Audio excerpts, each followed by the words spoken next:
Marks. The voices you trust. John Marks, Sean Brace, and Ray Dunn. All Philadelphia, all day.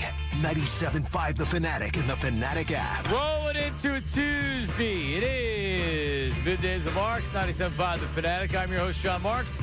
On the radio, 97.5 FM, WPN, Burlington, Philadelphia. On the Fanatic app. Good morning if you're listening. Tell Alexa, play 97.5 The Fanatic. So many ways you can listen live. Listen on demand, wherever you get your podcasts. If you're watching live on YouTube, good morning. Make sure you subscribe to 97.5 The Fanatic on YouTube. Watch the shows live. Check all of our content that we put out on air, off air, etc. As we say good morning to the host of Brace and Dunn right here on 97.5 The Fanatic. Ray Dunn. Hi, Ray. Good morning, Johnny. How are you? How are you? Oh, wonderful. What another miserable baseball game last night that they won. Oh, yeah. Not fun. So encouraging. Well, at least Don Mattingly didn't have a plan for if they went into extra innings. He would have had no pitchers to pitch. Good job, Don Mattingly. As we say good morning to Sean Brace. Hi, Sean. Just got to hold your breath when you watch this team. Run hill. Run hill. Hold my, I want to stick my head in the bucket when I watch this. He just knew it was going to happen, and it's just like, oh, here we go. And I'm listening to Tom McCarthy call the game, and I'm like, because he's calling it's like Game 7 of World Series. And I get it, but I'm like, could you calm down? It's an August game. We're all losing our minds collectively. And T-Mac is just doing his job. I get it. Are you ripping T-Mac? Anytime the team struggles, you always look at the announcer, as Ray correctly pointed out one time. And he's right about that, because I was like, calm down, T-Mac. But, you know, we eat, sleep, and drink with this team. We live with this, or we live and die with this team. And you just had that vibe of like, man, here we go again. And they were able to eke it out, 6-5 victory. But it was definitely dicey. That's for darn sure. Yeah, they thank God they have Bolin. What a great trade that was. Now, we ripped Dave Dombrowski, and that's fine. They didn't re-sign Bader, and they got Bolin. They got rid of Strahm. They got Bolin, who got the save last night. And we have a good club. Yes. And Derek Hill. Derek Hill again, diving catch. All this dude does is make plays, man. You said it yesterday, and that's where I'm at now. I pointed at you as soon as you said it because you nailed it. Bohm out. Get him out. Bryce back to first. Derek Hill in the outfield. Well, Bryce is already hurt from running around the outfield. Like, just stop it. Stop jumping through hoops for Alec Bohm. I'm done. Just put Derek Hill in the outfield. The dude can play. He can play. Am I going to make him out to be something that he's not at the dish? No. But I'll tell you what, I got confidence in that glove, and that guy lives for damn playing the outfield. Well, he's earning more playing time. And once upon a time, I said the same thing about Amundo Sosa, and then he earned the playing time, and he didn't earn the playing time after he played. But still, like, just because if you were to give Bohm less playing time, doesn't mean it has to always be like that. Put his ass on the bench. Let him earn more playing time. Like, sorry, man. Everybody's going to earn their keep. You just don't get a spot in the lineup. Maybe if someone wake Don up and tell him that. Hello, Don.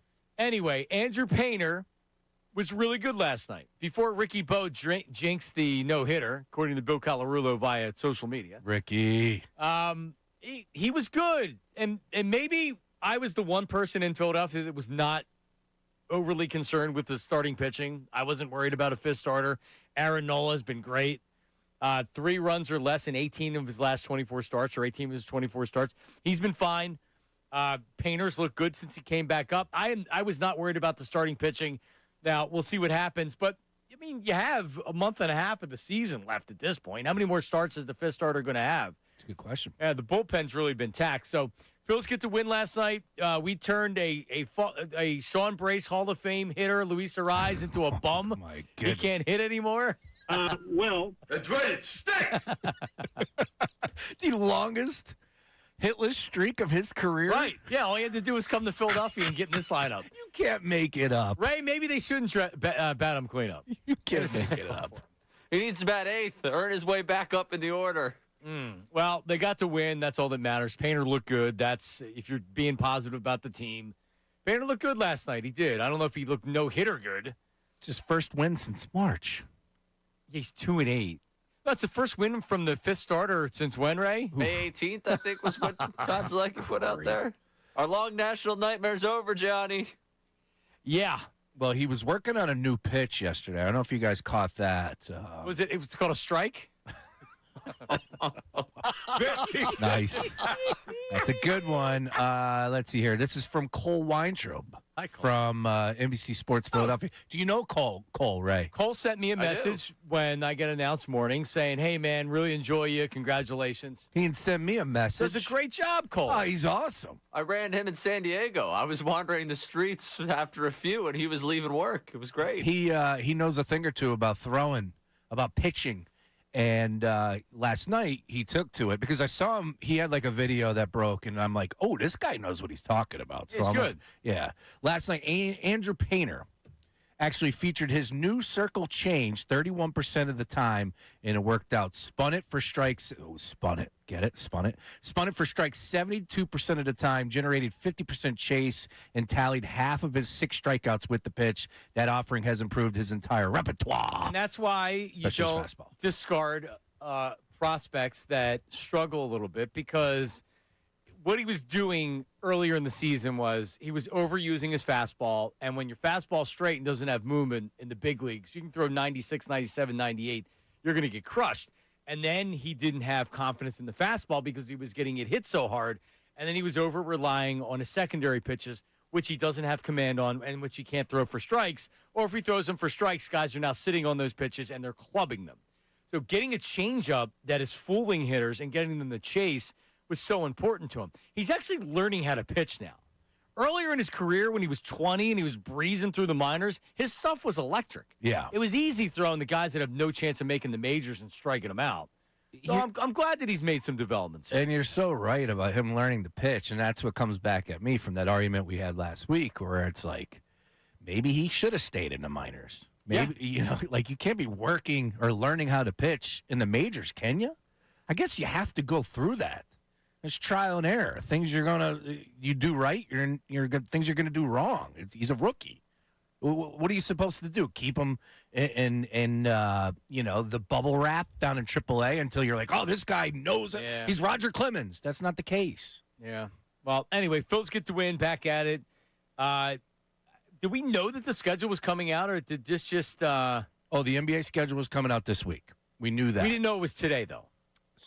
I saw yesterday, somebody said that we would get the big games today. I saw the networks doing the, Yeah. make sure you're tuned into the Today Show Yeah. tomorrow morning. And Yeah. I was like, just like I do every morning, of course. I'll be there, 7 o'clock. Turn it on. The Today Show on NBC. Oh, yeah. That's where they announced it? At NBC and then Good Morning America. Because it's all the partners. Because they have the rights. Yeah. All right. No, I didn't watch it, so Neither did I. let Shams watch it or Yeah. whatever, and he puts it out there. I just wait for Adam's tweet. Sixers open against the Knicks, at the Knicks. Oh, Hawk Porty Right, at the Knicks? revenge game. Andre Drummond revenge game Oh. at the Knicks. Yeah. Banner night. Banner night. That's We're going to taking be it over. awesome, dude. You kidding me? On the 20th of October. Are you kidding me, as Tom McGinnis always says? Juices are going. Unbelievable. Are you kidding me? Can you just picture LeBron, Jaylen Brown, Joel In the garden. in the Garden on banner night, Maxey Edgecombe? Just stay in the locker room. Let them do their charade. Drop the banner. Get their rings. And then roll out their Ryford tip. And beat them. And beat their ass to open game. Oh, man, let's go. They're already nervous. Josh Hart's tweeting this morning. Wow, that's shocking. We're playing them on opening night? Yes. Yeah, he's nervous. Sixers, Knicks, opening night. Commissioner Silver was in his bag, John. We got the Lakers on Christmas, which we talked about. We broke that down, and we nailed it because, of course, you got the Disney on Ice happening here in You knew Philly. it was going to be on the road. Had to be on the road, so you had the feeling it was probably a good shot that L.A. would be the place. I saw some people that were saying, oh, well, why isn't it the Celtics? Well, what's the bigger draw for the NBA? Because the Celtics are actually playing Miami. What's the bigger game? LeBron, that entire Laker market, Los Angeles, and it's to the country, that's a much bigger story than Jaylen Brown going back to Boston. Yeah, Which is a big night, but nationally, that's a much bigger game. LeBron's first game back against the Lakers in L.A. Christmas. Woo! We're going to have a busy Christmas time. Hurry up with those presents, kids. Hurry up. Home opener against the Cavs on October 22nd. Very cool. Oh, that's great. What day of the week's that? Thursday? Is that a Thursday night? Oh, boy. We got a lot going on here. This is going to be great. Yeah, it's a Thursday night. Yeah, October 20th, it's a Tuesday. So that's opening night at MSG. 22nd home opener against Cleveland, 22 on Thursday. Christmas is actually the 25th of December, boys. I don't know if you knew that. That is on a Saturday. Oh, no, excuse me, Friday. Christmas is on a Friday. Wasn't it on the same day every year, Sean? It is. It's on the 25th. Gotcha. That moves in the What about Thanksgiving? Is that on the same day every That's on year? a Thursday. That's on a Thursday. Labor Day, first Monday of September. And it's late this year, too. How about that? There you go. Mm-hmm. All right. The voice memo line on the Davis Honda text line and the text line, 610-632-0975, 610-632-0975, and the phone lines of 610-632-0975. We're going to give you what is happening coming up at Christmas because there's almost too much. It's like this year with the All-Star game and the World Cup in Philly. Can't just space it out a little bit? I mean, seriously, we had to have both at the same time. It was too much at once. Same thing this year. Are you kidding me? But we'll take it. Back to the Phillies as well. Are Alec Bohm stays as an everyday player behind him? We have people weighing in. 610-632-0975. A lot to get to. Middays of Marks, 97.5.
All right, we're back. Middays with Marks on a 2 for Tuesday.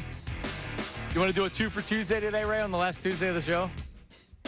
Sure. You know what that means? No. So music stations will do like, oh, it's a 2 for Tuesday. It means they'll give you 2 songs from the same artist. Back to back. Gotcha. Right. So, yeah, back to back. So you would So, do You got 2 another Audio Slave song for Right. me? Oh, yeah. Well, you could even do a Soundgarden if you wanted to get cute. Oh, yeah. yeah. Or Chris Cornell Or straight up solo. You can go in a lot of different ways. I like that. All right. So, I wish I didn't start with Audio Slave if I was going to do it 2 for Tuesday. no, we don't have to do a 2 for Tuesday. I'm in. We could go Soundgarden. That was a great album. It really was. There's a couple hits off that. Oh, yeah. Like a stone. Yeah, like a Stone's is I am the highway. Life is a highway. Oh, that's Tom Cochran. Tom Cochran. No, one of the new country artists covered it. Oh, yeah. That's a cover. I forget who it is.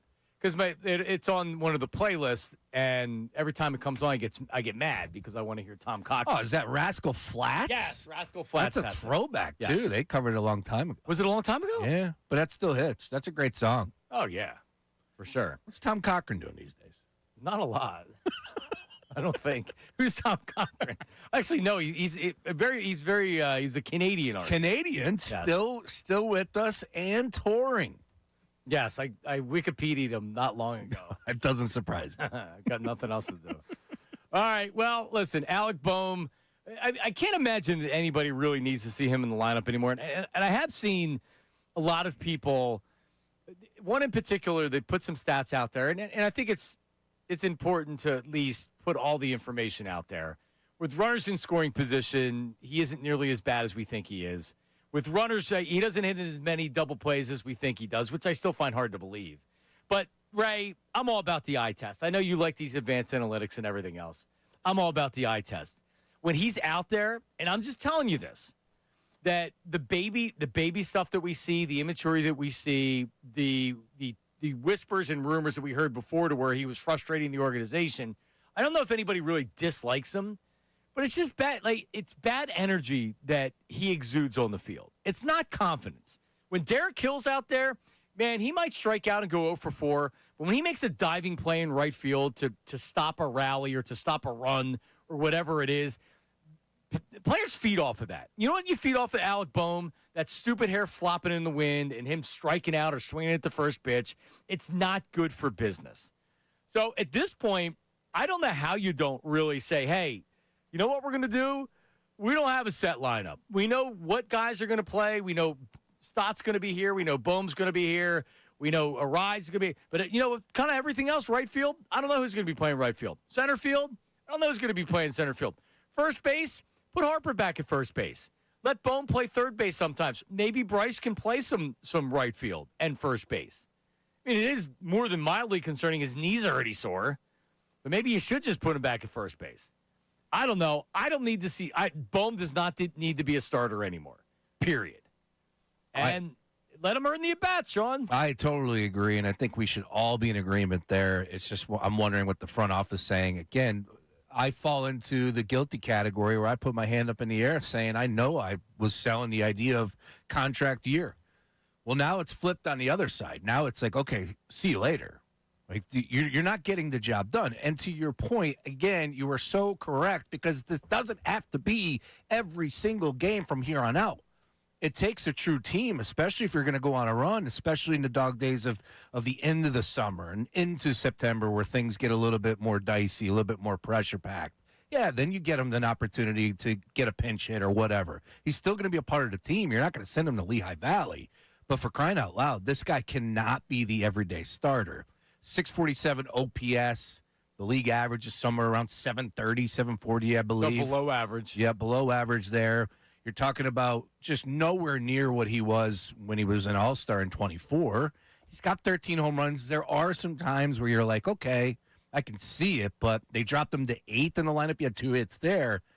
But just not enough for me to say that this is the guy and he deserves the opportunity to be out there night in, night out. Yeah, Sosa took advantage last night of the opportunities. He had 2 hits, 3 RBIs. Put Bryce Harper back at first base. Schwarber played first base last night. He looked okay, right? Yeah. He looked okay. He had 2 hits. Tackled a guy on Saturday, got the out there. Mm-hmm. I would like less of Kyle Schwarber in the field. I know that's a bold take in the year of 2026. I would like less of him in the field, and I'd probably like less of Harper in the outfield, which is why when we did this whole reconfiguration, you were concerned because of defense, and his knees are already sore. Yeah, that's ridiculous. Yeah, you got to put him back at first base. It's not worth it. No. For Alec Boehm, it's not worth it. That's where we come back. It's not worth it. Alec Boehm right now, if you look at the comparison to Derek Hill, their on base is basically the same. Slugging percentage is higher for Derek Hill. And if you look at Derek Hill's career OPS, it's basically what Alec Boehm's been this year. So even if he regresses to the form that got him traded for, I don't even remember what they gave up for Derek Hill, then nothing. he's really. basically what you've gotten this year from Boehm anyways. Yeah, there's nothing that Alec Boehm does that's elite. We could all agree with that. Above average, like you just said, though, John. Is his power above average in your mind? No, of course not. All right. Defense, is that above average? No, of course not. Speed? No. Is he an on-base monster? No. All of the above. So he just does not deserve the opportunity to be penciled in every single night. Honestly, like I've always been a good with platoons. If you don't have an obvious everyday player, I'm good with platoons. Schwarber's an everyday player. Stott's an everyday player. Harper's an everyday player. Arise is an everyday player. Marsh isn't an everyday player, but he's close on this team at least, right? This team he is. Right. Like Hill's not an everyday player. Crawford is, but not every day, but he's going to play almost every day. And then you have Turner and you have JT. And JT's going to catch more games than he doesn't.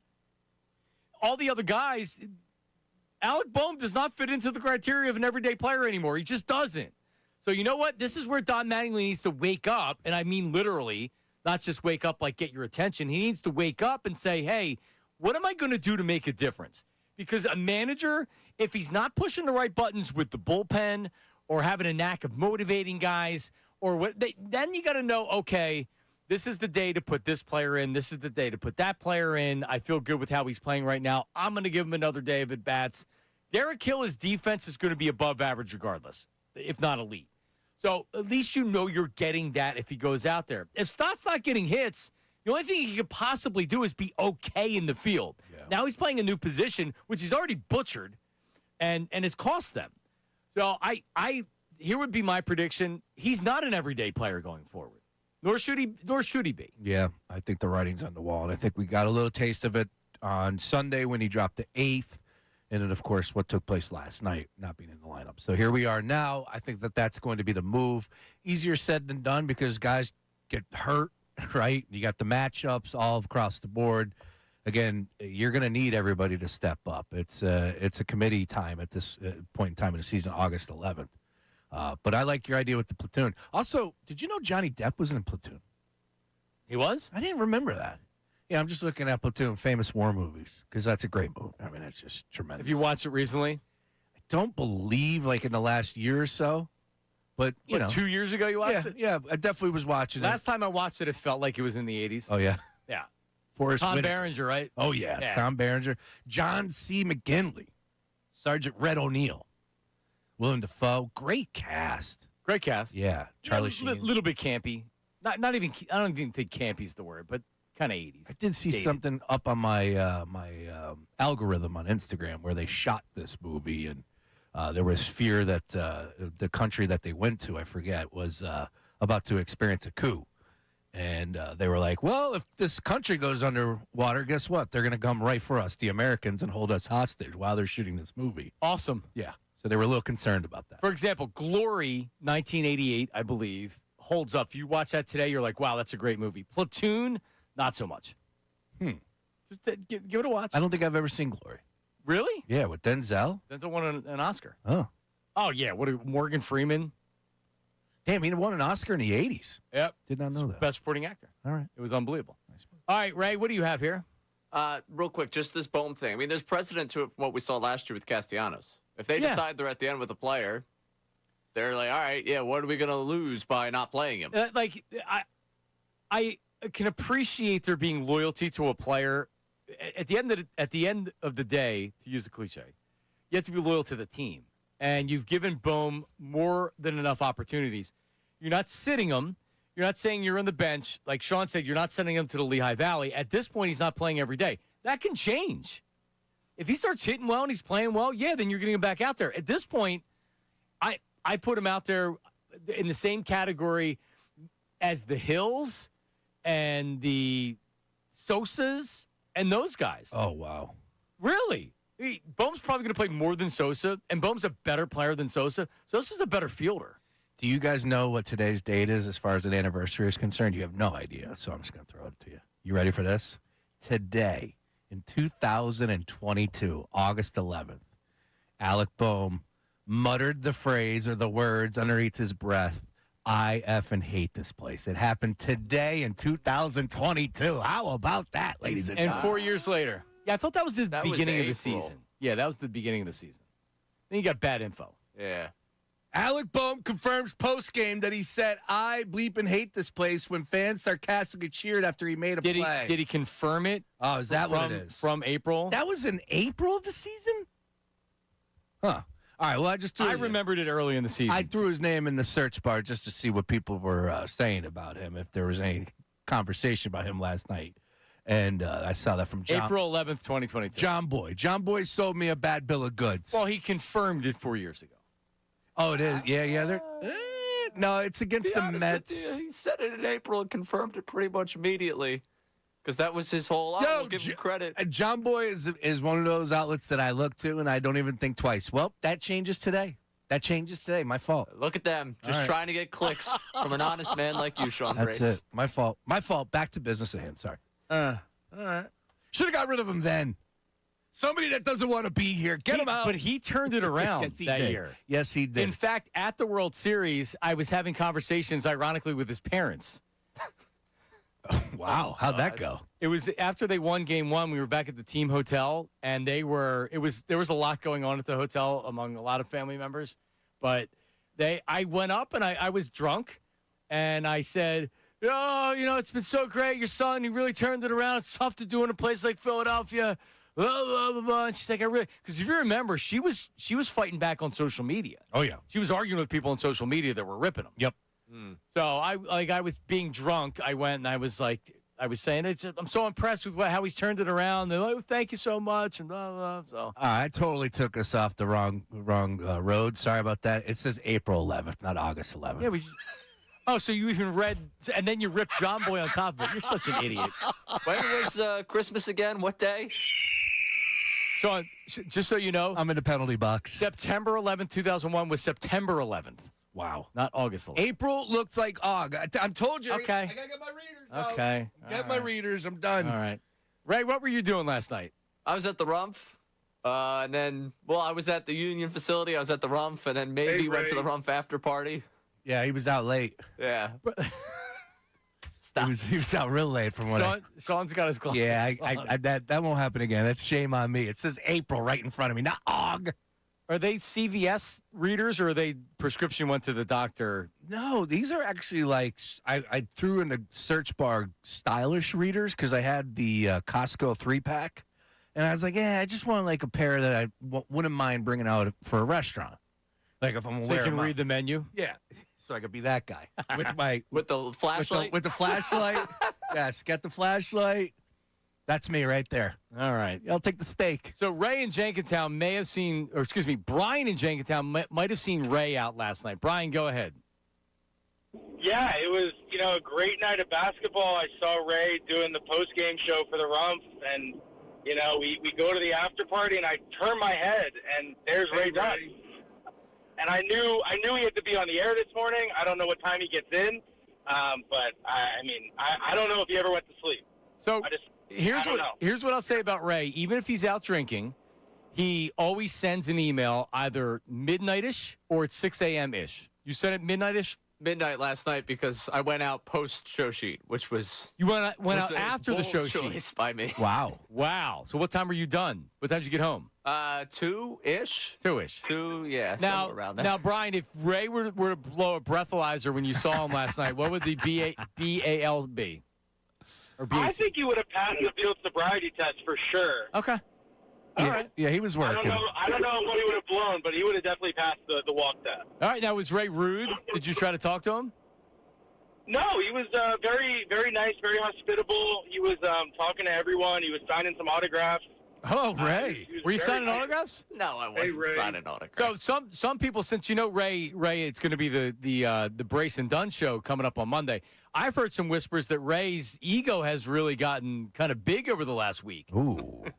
Did you get any of that? Head almost didn't fit through the door. Right. That's what I heard the same thing. All right. So all in all, Ray was a good guy last night. You talked to him. Everything was good. All in all, great time. Honored to be in his presence, and can't believe how good he sounds at this early on the radio. Oh, look at that. Well, thanks for the check-in. And by the way, everybody out there, if you see Ray out and about, always you can check in the mornings. You can rat on him in the mornings. Yeah. And you can Yeah, rat on me before I'm awake. right. And we don't mind if you make stuff up too. Like the LeBron when, people were like, "Oh, there's my realtor friend was looking at houses for LeBron." We can do that too. Yeah, like I was signing autographs last night in a room that had NBA guys. Ray's gonna be the whipping boy to a point. I could already feel it. He's gonna catch it from all He's going to be a whipping boy sandwich. from everybody. Yes, I can't wait. Where were you? Where was the after party? The Winston on 3rd Street in Northern Liberties. Okay. So, yeah, it was great. Good spot. I've been to the Winston a couple of times. Actually, New Year's Eve at the Winston. But it was great. All the Rumpf people, Rumpf Classic, Pro-Am basketball tournament, one of them 5 days. Last night was the championship. Former Sixer, Tyrese Martin, 30 and 10, something like 35 points, 12 Sold rebounds out. last night. Sold out Oh, yeah. crowd. That place was packed. Yeah. Game that went down to the wire, 1-point win. Last second shot that was short. It was great. Our guy Colin Colin Gillespie played. Yeah. Yep. That's awesome. Played Saw because that. of a missed flight.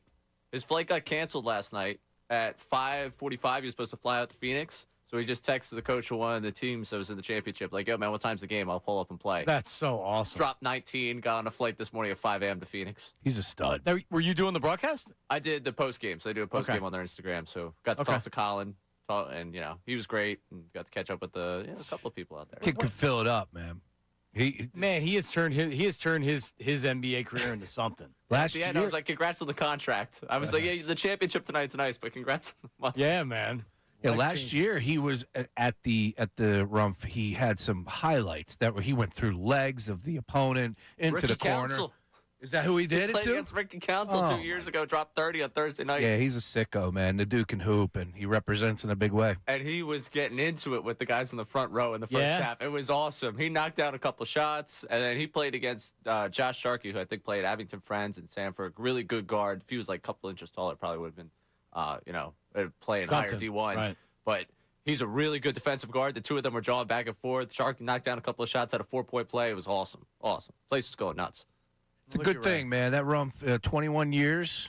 Yeah, Mike's last name Morek. Morek, There yeah. you go. Has a great deal and a lot of pride with that tournament. So shout out to everybody. It takes a true team to put that on for 5 straight days. You think about security. Meek Mill was down there. Yeah, Jalen you're Brown. putting on a huge thing. Yeah, they used to have it in Conchi. At this small, the gym up there is really small. Well, it's grown to where Yeah. they can't do that. Now it's a Drexel, right? Drexel. Yeah, or is it Drexel the last DAC? 2 years. DAC the last 2 years. CCP the 2 years before that. LaSalle. This is the 5th year I've been working with them. So nice? I didn't So it's know going to end that. up at the Palestra probably at some point. That'd be great. If it keeps growing. Yeah. I enjoyed the DAC. The setup the of DAC's DAC is good. fantastic. Yeah, the DAC's good. It's modern. Yeah, especially since this was the first year I got a little bit more time to spend up in the suite.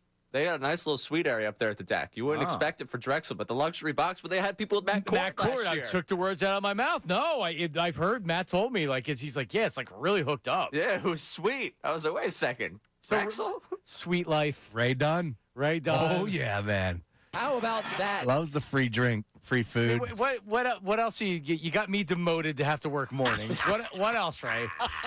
What else are you gonna do this summer? Oh, he's got. Did you see the post? He said 10 a.m. He's live on the radio with us. 4 p.m. He was doing a podcast with the Philadelphia Union, That and big union podcast you're doing. 10 p.m. he's out there interviewing Colin Gillespie. Unbelievable. And Coattails, John. Coattails. 2 a.m., I was avoiding the tequila bottle like anybody's business. Well, good. Yeah, as long as you don't hit the liquor, you're fine. That's what I was avoiding Yeah. last night. I looked around. I was like, are they serving beer here? Everybody's got a bottle in front of them. Everyone's got a mixed drink. I would always argue that if you stay away from the liquor, the lack of sleep can actually help you on the air. 'Cause it make you a little wackier. I agree. I was going to say that to you last week. I forget when I came in and I was kind of, whenever we were making fun of me for dragging, Right. I was like, I feel like that was one of Yeah. my better performances the last couple weeks. I agree. That's it. I'm always I'm not on a lot of sleep now. I have been sleeping well, so I'm not even dragging. I'm just kind of whacked in the head. I think So- that's where I'm at today, too. Yeah, definitely. So we'll have some fun with you. Yeah, good. So Ray, listen, just some words of advice. 'Cause I know that you're this is what happens because he goes from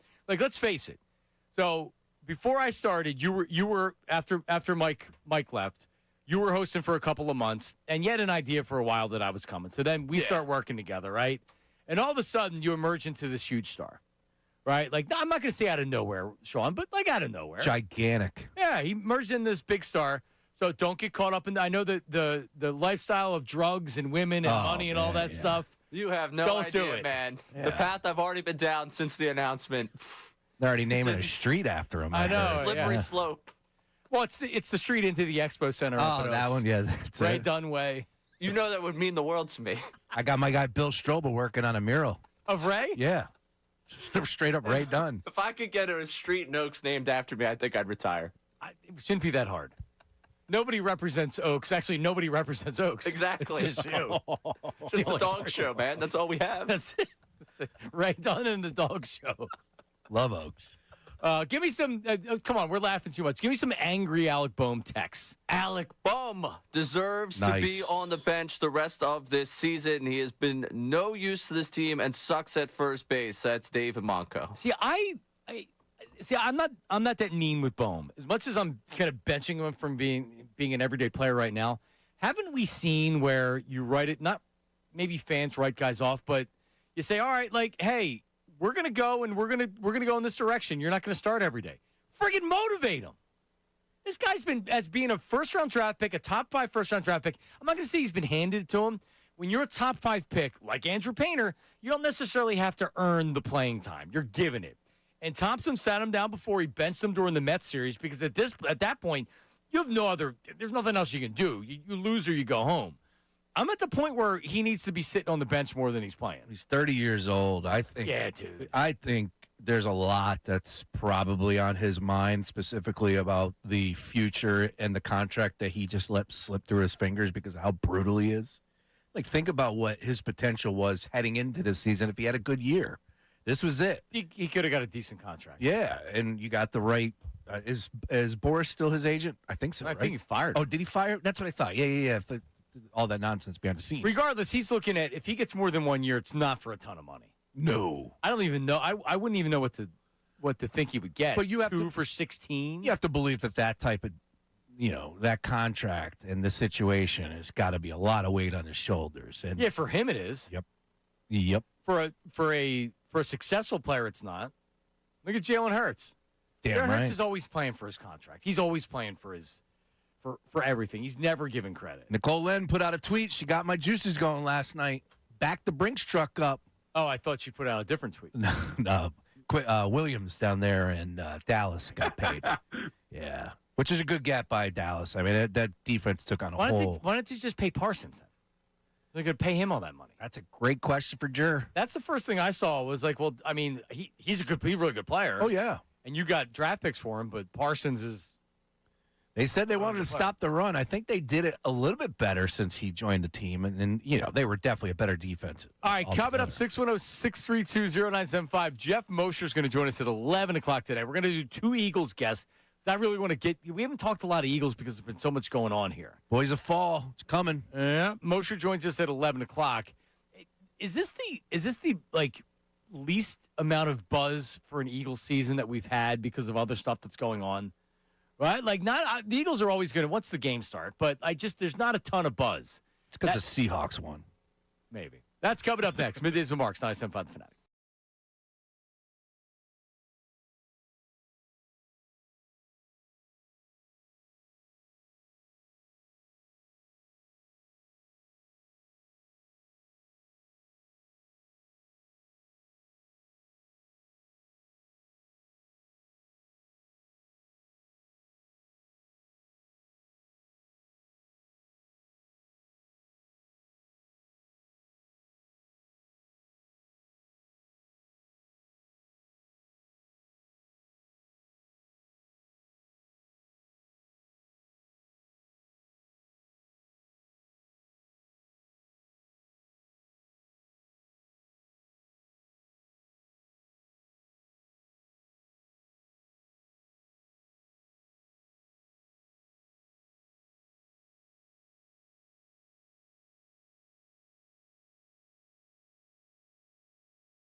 like this one?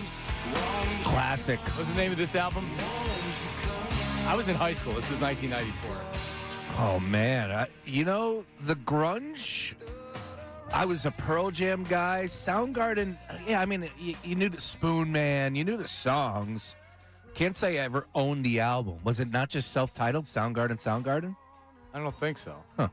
I don't know. One of the best voices ever. Super unknown. There you go. That's a good call. One of the best voices ever, rock and roll history. Rest in peace. Great sound. I was able to catch him acoustic, John, at Xfinity Live. With honestly, there was under 60 people there. What's he doing? Goosebumps just talking about it. He was doing it was a special show for the other radio station over there, and it was like for listeners only. Yeah, they gave it away. When was this? 5, 6. It was a pre-pandemic. Man, it might have been pre-pandemic. Jeff Moore. Oh, unbelievable, John. For what? 104.5? Yeah. Okay. Unbelievable. And he sang all the hits, just acoustic, and he played for a good hour, and just was, dude, like, you know how people have that glow, like the celebrities. He literally was like floating. Like there's a god. That's a rock. Yeah, man. god. Yeah, like there's a difference between someone famous and a rock star. Yes. And a music star. Yeah. That was a movie star. Whole different world. I mean, he's on LeBron level. To a point. But for music fans, yeah, it's like, Ray's a big celebrity in Philadelphia. There's a difference between Ray and a music star. Some people said Ray was floating last night while he was on the postgame show. Yeah. With the halo over his head. Yeah. All right, 76ers schedule. Do they have the whole schedule out or just select games? Just the 3. Okay, because this was happening when I was driving in, so I didn't get a chance to see if any more were out. But we're going to check the Davis Honda text line, the voice memos. I think Sean Bernard has something on the Sixers schedule. Go ahead. What's going on, fellas? It's Sean Bernard out Maniac, checking it from Crossing Broad and DraftKings Network. And happy NBA schedule release day. Thrilled that we're going to kick off this year, this championship season incoming, with the ring ceremony against the New York Knicks. And can't wait for those sewer rats up there to all crawl back into their little cages for the next 46 years of basketball. Also cannot wait for the Christmas Day matchup. I know we think about Christmas as this, family time, everyone together, but we might need to get child services out there for the beatdown that LeBron James is going to be delivering on his son on national TV. The biggest takeaway that we should have from these games is it's time to adjust expectations, that these Sixers are no longer this fun story, this cool team, this team that is a punching bag of so many jokes. The entire NBA media ecosystem runs through Philadelphia, and it's about time we all start adjusting our expectations to that. Rack 'em. Yeah, he's right. Rack 'em. Wow, so Bronny's still suiting up for the Lakers. Yeah. That makes sense, yeah. Yeah. Apparently they like him. Got his guaranteed deal, and next thing you know, LeBron was out of town. Yeah. Good parenting right there, man. Yeah, he's gonna. His place in the NBA is as a defensive, kind of an undersized defensive, do it all. If he can develop a 3-point shot, he can have a place in this league.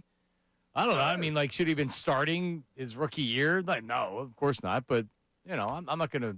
Yeah, I'm not gonna kill Bronny. Nepotism can't keep you in the league for a decade. So. No, it can for a year or two. Yeah, You're right exactly. about that. You got to earn your place the rest of the way. It doesn't matter how you got here. If you stay here, you're clearly doing something. He right. was a McDonald's All-American in high school. People gave me crap over that because it's just LeBron's kid, of course. No, he earned his keep. I don't know about who he was playing or anything along those lines, but McDonald's All-American in high school is the real deal. Was he? Yeah. I mean, he was a stud. And then he went through a serious medical situation where dude had cardiac arrest. So, that's right. I think we got to, look, I know we're having fun with it, but we'll see what happens. That is great, though, Christmas Day. So we have to do W's and L's for the Sixers for all the games. Oh, I'm in. So far, we only have 3. So the Knicks opener, winner or loss. LeBron's debut. Banner night at MSG, I think that's a loss. Oh, I go win.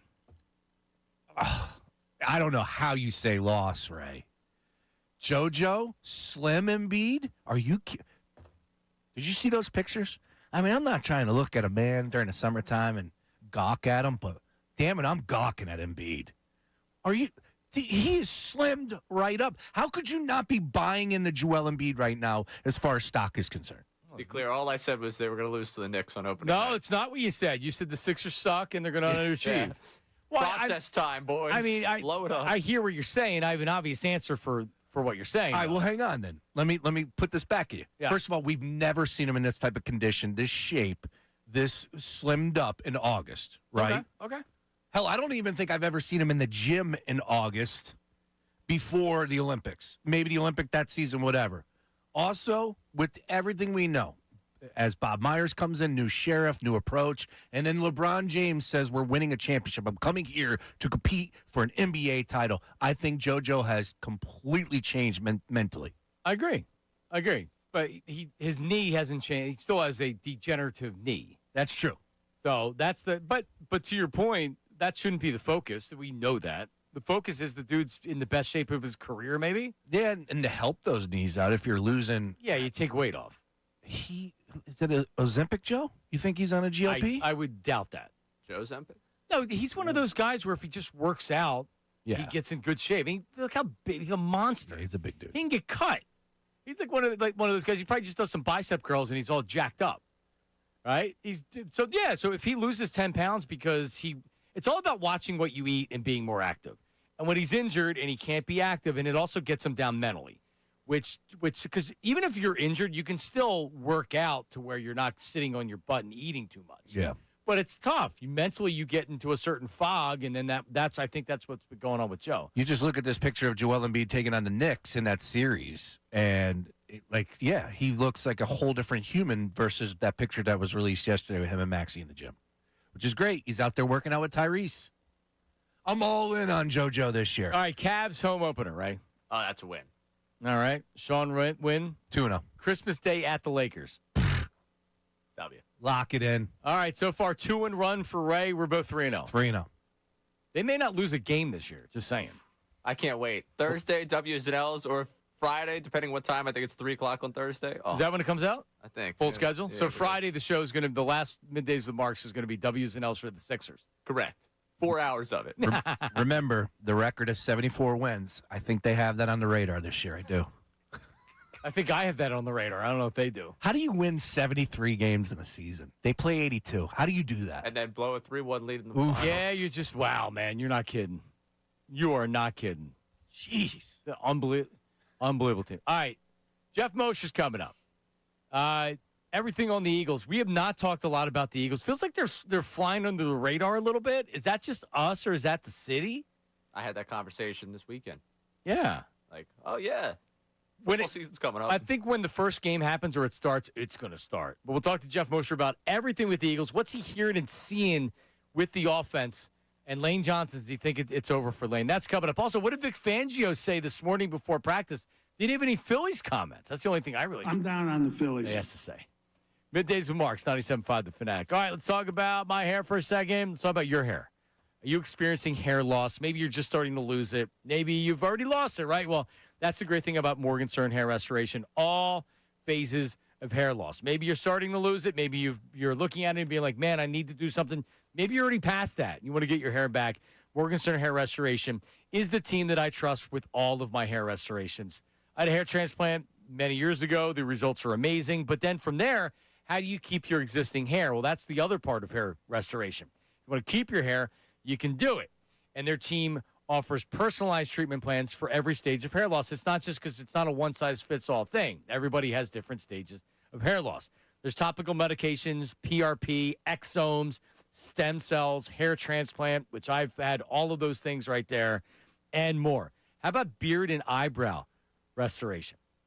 I want to maybe we get Ray eyebrow restoration. Get him a unibrow. Hey, Ray. Would you do that, Ray? No. 610-831-HAIR, morgansternhair.com. But in all seriousness, check out their website, Morgan with an E, morgansternhair.com. 610-831-HAIR. When you call, talk to the hair team. Say, hey, I hear John talking about you all the time. They will take great care of you. 610-831-HAIR, morgansternhair.com. Now on 97.5 The Fanatic Sports Update. Marquee matchups. I'm Ray Dunn with this Fanatic Sports Update. The NBA announced a number of games today on some of its partner networks, and 3 of those games are 76ers games. This is coming ahead of this league schedule announcement coming up on Thursday. Opening game for the Sixers is banner night for the Knicks up at Madison Square Garden October 20th. Then the home opener 2 days later against the Cavaliers. That'll be October 22nd. They're playing Christmas Day in L.A. against the Lakers at 5 o'clock. LeBron James and Bronny can spend Christmas together out there as competitors on the floor. We'll keep you updated any more schedule leaks that come out throughout this week. The Phillies survived in St. Louis last night, winning 6-5 over the Cardinals. Andrew Painter, 5 no-hit innings for him and a pitch of 5 1/3, allowing 2 earned runs. Jonathan Bolin got his first career save as the Phillies just survived. Their plan for the bullpen, if they went to extras, would have been Garrett Stubbs, according to Don Mattingly postgame.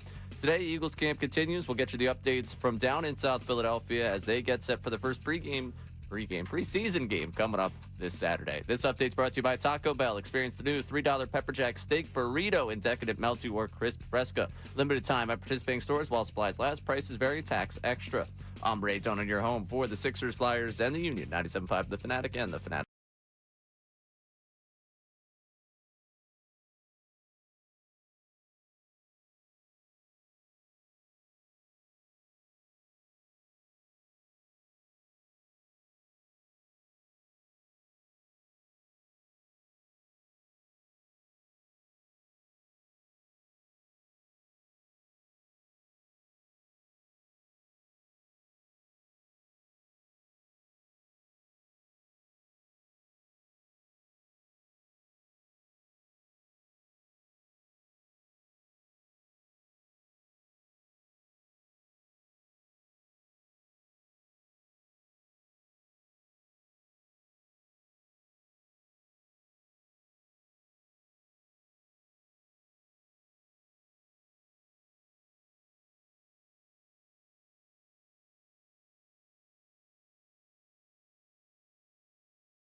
All right, we're back middays with Marks as the Eagles very much right in the thick of training camp.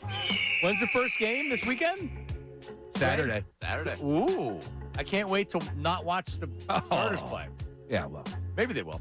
To discuss all of that is our buddy from Inside the Birds, the Philly voice, does such a great job covering the Eagles. And I want to make sure we do this from the start. Wish him a very happy birthday because it's a big one. I won't say what it is. But Mr. Jeff Mosher, I saw he was away for his birthday, and he joins us right now live on Zoom. What's up, Mosher? Happy birthday. Oh, man, thank you. I appreciate it. It was a big one. I enjoyed it. It was a week ago now, and now today is my wife's birthday. I know she's not listening, but I'm going to wish her a happy birthday today. You went to Hawaii? I did. I saw that. Yeah, that's what we were talking about doing for my birthday because you're a couple months older than me. I'll just say that. So, yeah. I probably feel a couple of years older than you. How many days did you go for?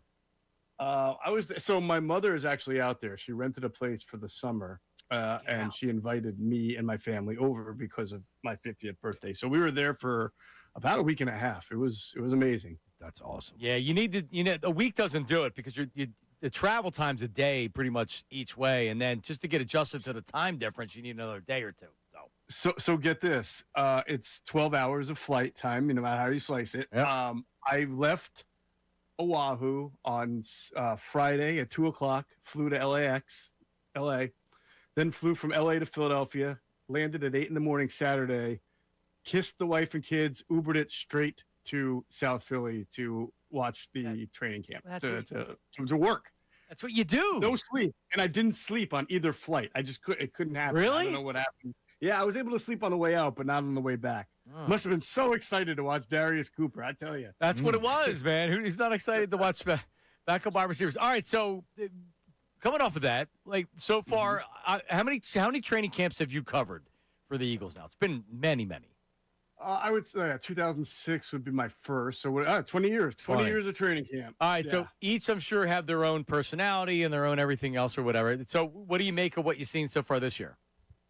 Well, obviously, this one's probably, and again, I happen to be at the best one so far because it was a 2-hour practice and a lot of scrimmages. But what strikes me is, learning an entirely new offense. I guess it kind of reminds me of when Chip Kelly came in and re-changed everything and had a whole new focus on pace and tempo and different personnel groupings. And then to watch, this Eagles offense doing things, going under center, pre-snap motion, alternating between 12 personnel and 11 personnel, between bunch formations to, your conventional 2x2s and 1x3s was pretty interesting. I think that, you leave realizing that Sean Mannion is not trying to take something, totally reinvent it without at least being rational and realistic about it. First of all, no coach just runs one set of things, right? I mean, it's very, very uncommon, but he is definitely alternating between some of the old stuff the Eagles have done that was successful and then implementing the things that he's trying to do under center, wide zone, and things like that. But, they ran a play in the low red zone that we've seen probably 100 times before, which is come out, spread formation, Saquon motions out of the backfield against a nickel defense, which takes the linebacker with him in man. There's only one linebacker, so what does Jalen do? From that spread, he always keeps it because all you got to do is block the one linebacker with the center kicking out, and he ran in and scored on that play. So when Nick Sirianni says things like, yeah, we're not just going to abandon all the stuff that worked for us in the past just because we're learning a new offense, he's right. There will be staples of the old offense in this. Tush push, of course, is part of that too. Yeah, that one caught headlines. I'll go to this headline because I did have a question about wide receivers. But the big news today, apparently, is Vic Fangio talked about Jonathan Grenard being out, quote, another couple of weeks. Give us the worst-case scenario. Let's just rip the Band-Aid off right now. Are we potentially looking at the PUP list, or where are we at, like, worst-case scenario in your mind, and then obviously where's reality? Yeah, I mean, I think that we'll see how it's tough. You got to see how he is 2 weeks from now from his rehab. But the one thing Vic was basically also saying was that even if he's ready to play week 1, week 2, he's not going to be football ready. His body's not going to be football ready. So it sounded to me like Vic was saying he'll have to be on a little bit of a pitch count. And that actually opens up the door to do something that we've talked about all season is can he open up that 3-man edge rotation to make room for a guy like Arnold Ebiketie, or if AJ Epinesa really impresses him? Can those guys get some snaps and make the team? Well, Ebiketie's going to make the team, but do they add an extra edge because Grenard's not going to be 100% to start the season? It's very possible. I mean, so you kind of look nationally, Jeff, and not a lot of buzz with the Eagles. I think everybody expects them to be a playoff team, but now a lot of Dallas talk. They could win the division. And you look at power rankings and odds and things like that. Like, the Eagles aren't really looked at as being one of the top contenders in the NFC this year. Do you agree with that assessment, or what do you think? I don't know. I try to keep my ear out to the Nationals, and I do listen to some NFL level like podcasts, and I think that there's just a consensus that the Rams and the Seahawks are the teams to beat. But after that, I hear the Eagles mentioned in that group of teams that could knock one of those top 2 teams off. And I think they're getting. I also think there's a little bit of a boringness about the Eagles right now, which is almost unbelievable. You guys asked me about when I first started covering this team. This team could not be boring. I mean, they wanted to be boring and couldn't be boring.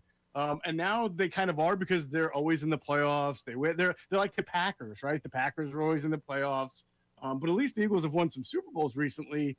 But I guess without the headlines that you got from A.J. Brown and without real dynamic personalities, their best players are not guys who are like T.O., right? I mean, Quinyon Mitchell doesn't say a whole lot. Cooper DeJean doesn't say a whole lot. Saquon's a good guy, but he doesn't say anything controversial. Jalen Hurts only speaks in Sabanisms and colloquialisms. So there's not a whole lot of guys like AJ Brown would, right, who are going to say something that makes the Eagles in the headlines for any dramatic reasons.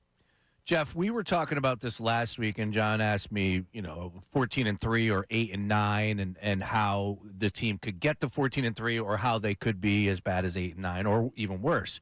One of the things that was hitting me over the weekend when I was thinking a little bit more about that question was the lack of the deep ball. Now, last year, for the people that are down on Jalen Hurts and want to talk about him being, a terrible quarterback, he had a career high in touchdown passes last year. Of course, A.J. Brown caught 7 of them. We know his bread and butter is that deep ball. How concerned are you about finding someone to replace A.J. Brown, especially taking the top off of the defense, and who is taking the baton and running with it right now to replace A.J. in your mind down at training camp?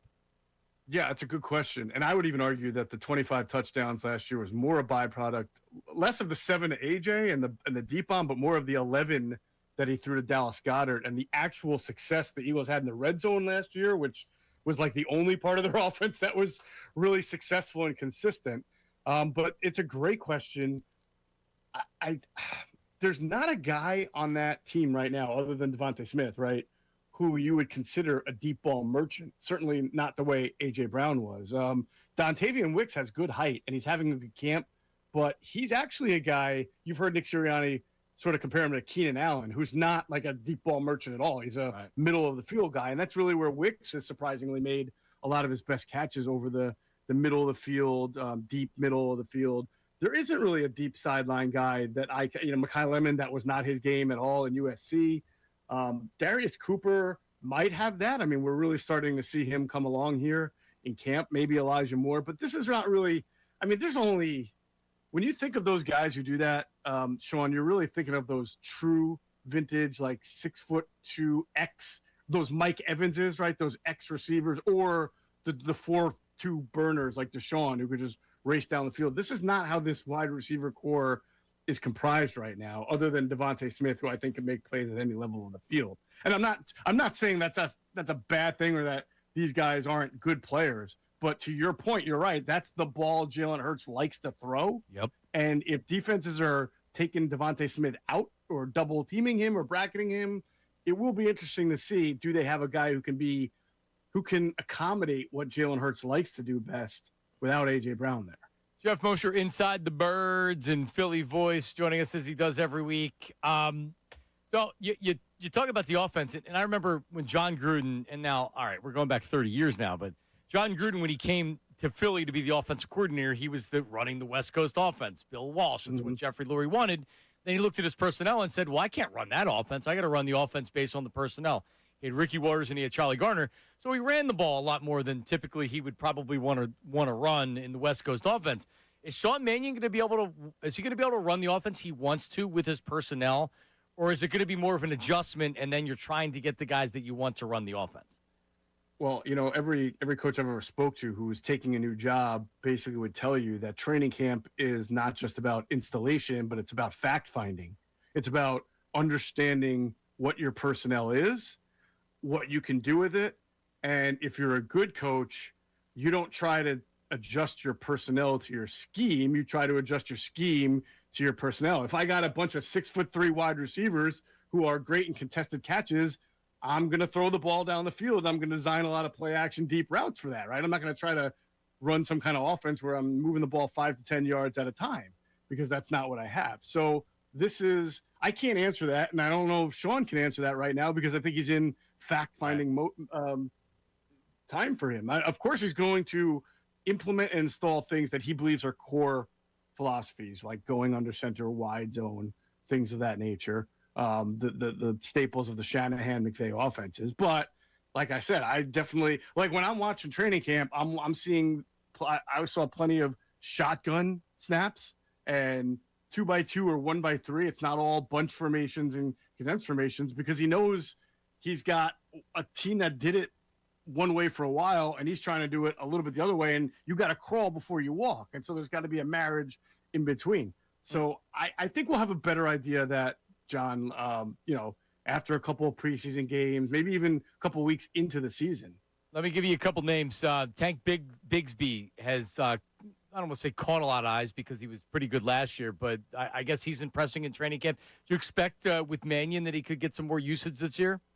I would think so. I think that that's something that you often see with the Shanahan McVay style coaches, no matter how good. Like, look how good Kyron Williams has been for the Rams, and they still get the ball to Blake Corum quite a bit. And even more so over the years because they're trying to take some mileage off Kyron, right? Same thing with McCaffrey. McCaffrey plays a lot, plays a ton, but you see other running backs get the ball for the 49ers, and then even Emmanuel Wilson when he was spelling Josh Jacobs. So you can have a bell cow, but still have a backup who touches the ball 8 or 9 times. And I think Bigsby is a really good backup. I think he's a good one-cut runner out of a wide zone look. So he was with the Jaguars last year, and Liam Cohen did a lot of that before he came over to the Eagles. So I'm hoping, man. I think it makes sense, and I think Bigsby got some talent. So we'll see. It is hard. You got to admit, it's hard to take Saquon off the field, though. I get that. It is. I was reading. I think the Checo was writing about the summer of Darius Cooper. What about the summer of Hollywood Brown? I haven't heard his name mentioned a whole lot. And he was signed to kind of be a guy in case that there was an injury or one of the rookies can't play. What's he done? I found myself maybe over rationalizing it. I'm like, well, he's now running with the first team because there's been no Devontae Smith, no Lemon. So basically he's either guarded by like Quinyon Mitchell or Reek Woolen every snap, but so is Darius Cooper. And Darius Cooper's making a lot of really good plays too. I mean, we talked about this when they acquired Marquise. It's an interesting acquisition because he's known for having this 4.2 speed that he ran at the combine. But if you look at his career, he's never been a sideline deep ball. He's never been Deshaun Jackson. He has like something around 12 yards per catch for his career, which is not what you think of when you think of deep threats. So he's been more of an intermediary kind of target. And right now the ball is just not finding him. It's not coming his way. I still think he's going to be on the team because they paid him the kind of money that you would expect, like $4 or $5 million to be on the team. But to me, guys, it's not going to matter much because when everybody's healthy, when Lemon's like the passing game is going to go through Devontae Smith, Mekhi Lemon, and Dallas Goedert, right? So even Darius Cooper, as good as he's been, how many opportunities is he really going to get when the passing game is when you're a run-heavy team and the passing game already has 3 targets ahead of you? Very true. Great words of wisdom from Jeff Mosher there. We'll get you out of here on this one, Jeff. Eagles are now 2.5-point favorites on Saturday on the road in Baltimore. Now, if you remember, guys, John Harbaugh took preseason serious. Great record. Baltimore was a juggernaut in preseason. Now, does that carry over? Are you taking the birds here, Jeff? Where are we at? Total coming in at 36.5. I kid. Any expectations at all for this? Who's playing? Yeah, who's playing on Saturday? Let's start there. That's not fair. I don't even know. Like, Nick has held out not just starters, but like significant contributors as well. I don't know if Bigsby's going to play. I would imagine he will, but so you're basically asking me about Eagles backups versus Ravens. I think the Ravens are going to be good, by the way. I think the Ravens were everybody's team last year, and they kind of got off this bad start, and Lamar had it. But if there's a bounce back team that could really threaten, it would be the Ravens because they got a lot of talent, especially on defense. But yeah, let's go. I'll take the Eagles and over 36 there. Oh, there you go. Parlay it. I like it. Let's do a parlay. What was the best the best thing you did in Hawaii? What was the most fun you had? Swimming in the ocean. My daughter especially loved this with sea turtles next to me and a monk seal. Not an excursion, nothing I had to pay for. Just literally going into the beach, swimming, diving underwater, and being like, "Oh, there's turtles all around me. This is really amazing. Where else can I get that experience?" That's and hysterical. Real quick. So my dad won a trip. We take it. I'm 12 years old. 12-year-old Sean. We go snorkeling. They have all sorts of things that you could do. Right. They give us a bag of food, like a bag of peanuts, and it's fish food in this bag. So you go out there, and you just open up the bag, and I mean fish from all over come and take the food from you. Gone, right? So I swim off to the right. I literally come around the corner, and the size of this sea turtle, still, I have nightmares to this day. This thing was gigantic. Big as you? Oh, bigger than me. Bigger than me. I literally, because I was 12 years old, swam right back to the shore. Get me out of here. That sea turtle scared the hell out of me. Well, I was used to it by the third day because they were everywhere. I was wondering how I would react if an actual seal swam next to me. And on our last day there, a monk seal just swam right past with its head out of the water, almost looked like a dog, like doing a doggy paddle. And I'm like, holy bleep, that's a seal. Where were you? Were you in the North Shore? Oahu. No, that one was actually I was all over. I did go to the North Shore. That's where I saw most of the turtles. But the seal I saw on Waikiki Beach, actually, which is not a place that's like the city beach. I was shocked to have seen it there. Yes. Yeah. Very good. Well, glad you had fun. Happy birthday, buddy. Thanks, man. Is this the last for us, all three? This is the last for us. I actually have to reach out to you because we're doing a divorce settlement. Uh-oh. We're trying to see who gets who. And we haven't discussed you yet. Well, this might be a little awkward on the air, but go right ahead. I mean, I got to know his schedule. I mean, maybe we can have joint custody. I don't know. We're gonna have to. We can discuss joint custody. We'll get back to you. All right. All right. Sounds good. I'll talk to my lawyer. All right. You the Thanks, man. Mo. Serious. See you guys. Yeah, Hawaii was fun, man. I just we did so much. Shout out Sherman Williams back in those days. Flew us out. My dad was awesome at the sales side of things. He was a paint seller. Yeah, he was a paint seller. This is early 90s. And we did a helicopter tour where I passed out. We were over the volcano, literally lava pouring into the ocean from the side, passed right out. We rented a Jeep. I remember it was freezing up top. It was so cold. We didn't have a top on the Jeep. Well, you weren't on Oahu. You were on the Big Island. We did two islands. Yeah, Big Island's where you would have the and then volcano. Black Sands Beach. Black Sand Beach on Maui. There you go. Mm-hmm. And then what was the nut? The big nut. There's a big nut out there. What's the big nut? The big nut? Yeah, what's the nut? The big nut. The macadamia Yeah, nut? that's it. That's it. I didn't know if you were talking in code. Yeah, that's it. We toured the macadamia. Oh, gotcha. Yeah, that was awesome too. Yeah. Good coffee out there. Yeah, it's cheap and it's inexpensive. You get the real Kona coffee, not even the Kona blend, the real Kona coffee. You get it here. You can get it sent. If you're going to order it, they can send it. But yeah, the macadamia nut, the chocolate macadamia nuts out there are like pennies it costs. Got to get them. You got to import them. Incredible. You're going to go back out there. We were talking about it for my 50th, but it's really hard to do for a couple weeks. Especially with 3. Yeah, my 5-year-old's not ready to do it. So we'll wait a couple years before we go back out. I haven't been out since Liz was pregnant with Gianna 2015, July 2015. But all right, so coming up, we have Sean, I don't know if you've seen this, but Club Hertz has taken the world by storm. Yeah. I got Petrilli posting people with the Club Hertz memberships all over the place. Well, there's another media member that I hear that you want to extend a membership to. Mm-hmm. We'll tell you about that. Also, how concerned are we over Gennard's injury? Vic Fangio talked about it. We'll play that for you coming up next. Middays with Marks, 97.5 The Fanatic. Now on 97.5 The Fanatic Sports Update. Three big matchups. Summaries under this Fanatic Sports Update is brought to you by Verizon Business. Verizon Business experts love small businesses. So they come directly to you on your schedule with real expertise tailored to your needs. Make an appointment with a Verizon Business expert. Go to verizon.com/book today. The NBA announced 3 Sixers games today at a league schedule announcement on Thursday. Opening night at Madison Square Garden against the Knicks. It's banner night, October 20th for the Knicks. Sixers and Knicks up there in New York. Home opener is against the Cavaliers October 22nd, just 2 nights later. And then Christmas Day in LA, Sixers, Lakers, 5 o'clock on Christmas. We'll keep you updated if we find out about any more Sixers games today and throughout the week. Phillies survived in St. Louis, won 6-5 last night. Andrew Painter, 5 no-hit innings, pitched 5 1/3, allowed 2 earned runs. Jonathan Bowling got his first career save. The Phillies were able to manage the game where they only had Painter, Ron Hell, and Jonathan Bowling available to them. Eagles camp continuing on today. We found out Jonathan Grenard could be out a couple more weeks, according to Vic Fangio, when he met with the media before practice. This update is also brought to you by Taco Bell. Experience the new $3 Pepper Jack Steak Burrito in Decadent Melty or Crisp Fresca. Limited time at participating stores while supplies last. Price is very tax extra. I'm Ray Dunn on your home for the Sixers, Flyers, and the Union. 97.5 The Fanatic and The Fanatic.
John, Sean, Ray.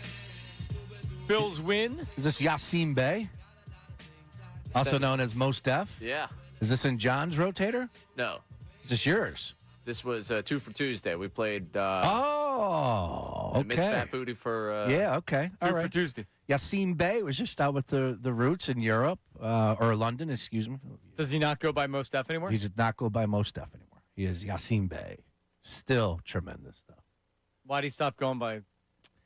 He's always been something to do. He's been a different cat. Yeah, I'd say that. Yeah. I'd say that. Yeah, but still, I mean, one of the he's the best. best. Yeah. Black on Both Sides. Oh, that album. Yeah. Mathematics. It Just opened my eyes. Just hit play and let it go. Yep. Miss Fat Booty, of course. That's a tremendous. But And because that's Jeff Mosher's, that's the name of his fantasy baseball team. what Is is? Ms. Fat Booty. That's right. What was that? Oh, that's you. I was like, man, that's my headphones. Uh-oh. Yeah, and then look, anytime you talk about Mos Def and Yassine Bey, you got to talk about Black Star with Talib Kweli. Oh, I mean, you have to. Those two. Well, the two greatest lyricists potentially in hip-hop history. No. I'm saying it. All right. Well, both of them are very talented. Yeah, they're very good. I'd put Black Dot in front of both of them, though. Well, I know. You're a big Roots guy. Yes, sir. All right. There you go. So how's the membership? Are you guys looking to add new members? Is it kind of the calm before the storm? What's going on? The list continues to grow, people. This man got the job done, won a Super Bowl, and then the best part is you're starting to see people going, wait a minute. The light bulb is slowly going off for a lot of detractors when it comes to Jalen Hurts, John. Because this is a guy, again, let's not bury the lead, as they say. Got the job done. They try and make him out to be some quarterback that just got carried to a championship, right? The naysayers. It's just ridiculous, some of the arguments that you see. But more and more, slowly but surely, the people that are on national television, maybe the athletes, are starting to say, yeah, the disrespect is getting a little bit too thick these days. Jalen Hurts is a damn good quarterback. And, oh, by the way, don't forget, once again, Super Bowl champion. So guys like Justin Herbert, guys like Josh Allen, guys like Lamar Jackson. The list goes on. You want to bring in the old guys? Bring in Dan Marino. Yeah. Never got the job done, but this guy did. All that without my theme music. Let's go. Yeah, I what's was going on, saving it Ray? for Kevin Clark. Oh, sorry. All right. Well, Kevin Clark did a good job. Who's Kevin Clark? He's a dude that popped up on the scene a couple years ago. Was he Ringer or was he like... He's been with Omaha. 'cause Omaha. He's been with Peyton Manning. Yeah. It's So kinda that's like- the ESPN connection. Yeah, that's how he got. It seems like how he got to ESPN. I think he came up either through Peter King or The Ringer, one or the other. But, yes, he's now doing stuff with Omaha, and now he's front and center on all things ESPN. And you know what? To his credit, he gets a lot of connections. He gets a lot of access, even before the ESPN, affiliation. Coaches would bring him in. He gets some pretty fun stuff. Like he had Brady and Josh Allen like sitting at a table, and they were just shooting the breeze. And it was a really good listen, really good watch. So credit to him. And he knows ball, boys. So is this on? Was this not First Take? This is it Get Up? First take. This is First Take. Is he on? Is Stephen A on vacation or something? No, I think Stephen A was there. Was he there? All right. Well, here's this Kevin Clark cat. What's he talking about? Well, Jalen Hurts, yeah. the narrative that he was a passenger for his entire Eagles career drives me nuts. It diminishes the fact that he is one of the best downfield passers in football during his entire tenure there. It diminishes the fact that he has a ring and had one of the best Super Bowl performances in the history of that game. The idea that Super Bowl rings and arguments seems to apply to everybody but Jalen Hurts. The Twitter trolls seem to see the ring as an inconvenience rather than an argument settler, okay? And we're still doing this years into his tenure. He should be the franchise quarterback, should be treated as such. Every other quarterback on the level with Jalen Hurts, Josh Allen has to do this. He has to put a team on his back. Mahomes has to put the team on his back. Joe Burrow has a team on his back. And with Jalen Hurts, the argument is, everything else has to go perfect for him. He has to have the receiver. He has to have the running back. He has to have the offensive line. Jalen Hurts should be considered the type of quarterback who rises above his circumstances. He can do that, and if he gets back to being Jalen Hurts, everything else flows from there. Rack him. Rack him. You tell him. Damn right. He's spitting right there. Logic, though. That's what it comes down to. It's logical because people get carried away in these conversations, and I'm not here to poo-poo that. That's what makes what we do best. Do you see Shady McCoy? Shady McCoy, that numbnut, yesterday He's an idiot. on the speakeasy said that he would take Antonio Brown over Jerry Rice. Now, that's what we call CTE, but regardless, we'll put that one to the side. Yeah, but like no one even like the response to it was, oh, but he has 3 Super Bowls. He has 3 Super Bowls. Do you have any idea the career that Jerry Rice had when he played? He has every record. Like it's so stupid to even say. Yeah. You can't take the guy seriously, and he's an Eagle. No, you're right. And maybe Jalen isn't to that degree, or the detractors of Jalen isn't to that degree, because I'm not trying to make him out to be the perfect quarterback, but the disrespect has gone too far, and that's why we started Club Hurts. Be sure to give us a follow on all things Instagram, at Club Hurts. We got Club Hurts T-shirts, the Revenge Tour 2026 and 975thefanatic.com. Let's go. Season right around the corner, boys. I'm starting to buy in. However, though, selfishly, let me bring it back to what I asked Jeff Mosher, because that was going off in my head. I'm a little concerned about the deep ball. I'm a little concerned that this offense will be everything in front.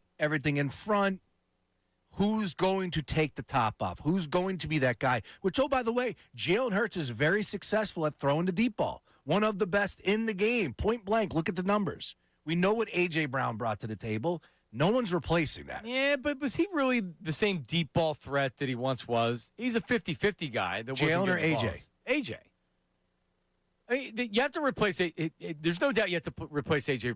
Brown's production. And if you're not able to do that, if you can't disperse it in other areas, it's a totally different offense. So we'll see exactly what he's doing. But, yeah, to your point, all right, if you can't get the guys open deep and you're not going to throw it, then they're not going to worry about that. At the very least, you have to have somebody them worried about. You could do that. Correct. Because they didn't have anybody to – I mean, that was the issue last year with the running the football. Like, they were like, all right, we could pin our ears back. We're going to get after him. And Saquon was getting hit at a rate that he's never experienced before, even playing with the Giants. You talk about the Super Bowl year when he ran for 2,000 yards. I mean, the defenders were in the backfield because they didn't have to worry about anything, and they had the talent on the outside. So I'm a little concerned. I won't lie about that. We all need to see it. Nobody knows what this offense looks like. You heard it from last week from some of the insiders that were down there. Jeff Mosher has said too as well. These guys are down at at the Jeff, watching practice, and nobody can still tell us what this offense is going to be. I mean, for crying out loud, you have Sean Mannion talking about how, we're still going to be running the tush push. Yep. Yeah, to Mosher's point, I don't think they know what it's going to be. They're going to have to figure it out on the fly.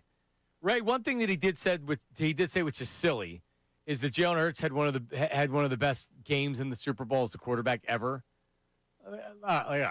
In the loss. That's not one of the best games ever in the Super Bowl. Who said that? Kevin Clark said it. Kevin Clark? Threw for 304 yards and a touchdown and a fumble. Ran for 70. Okay, and it had a fumble that turned into 6 points for the other team. Yeah, I got you there. Yeah, that was the one. Do I need to Google and give you 10 quarterbacks that have better games like Nick Foles? I'm not telling like Tom Brady in the are you just going to say, yeah, that's stupid? Well, I would say it was close to 400 all-purpose yards and 4 touchdowns? Okay, so I do have to. And that was in the loss. Yeah, that was a loss. Okay, so there's no doubt that he played Did he play a better game in the loss? I mean, statistically, yes. He was the MVP of the win, and he outplayed Mahomes in the loss. He was incredible. But it doesn't mean it's one of the best performances by a quarterback in the Super Bowl. It's stupid. No, but team-wise it was. That's not what he said. He was talking about Jalen Hurts. Yeah. Why are you guys arguing with me about He's the quarterback on the team. Right, and it wasn't an all-time performance. It was pretty damn good, though. So, I mean, we could make songs or make. What was the completions? Give me the completions. I believe he was 28 to 37. Let me see. Like, see, that 27 to 38. See, this is the problem. Then this is why I have objective Club Hurts, because then you have to argue that it's the best performance by a quarterback in Super Bowl history. I think it's not. Yeah, I think he confused the two or conflated two. 304 yards and a touchdown, and Ray mentioned the rushing yards. That's a great game. As I said, he outplayed Pat Mahomes. Yes. They lost. He had a fumble that cost 6 points. Yeah, that was. You don't hear me bring that up and be like, Jalen Hurts lost the game because of that fumble. It's also a part of it. And if he doesn't do that, they We could sit here and say they probably win that game, right? I think it's fair if they don't turn the football over. They lost. Yeah, they lost. And he would have won the MVP. He would be 2-time MVP, Super Bowl champion. In this list, they have Jalen Hurts as quarterback in the ringer. This is number 4, the win. 221 yards, 2 touchdowns, and 1 interception. Stop. Look at I'm Rick. just looking at the PFF numbers. Unbiased place to be. Yeah. Since 2006, their 2 best performances. They put this out before the Eagles won the Super Bowl, so the last 2 Super Bowls don't count. Their 2 best performances: Nick Foles, Jalen Hurts in the loss. How about that?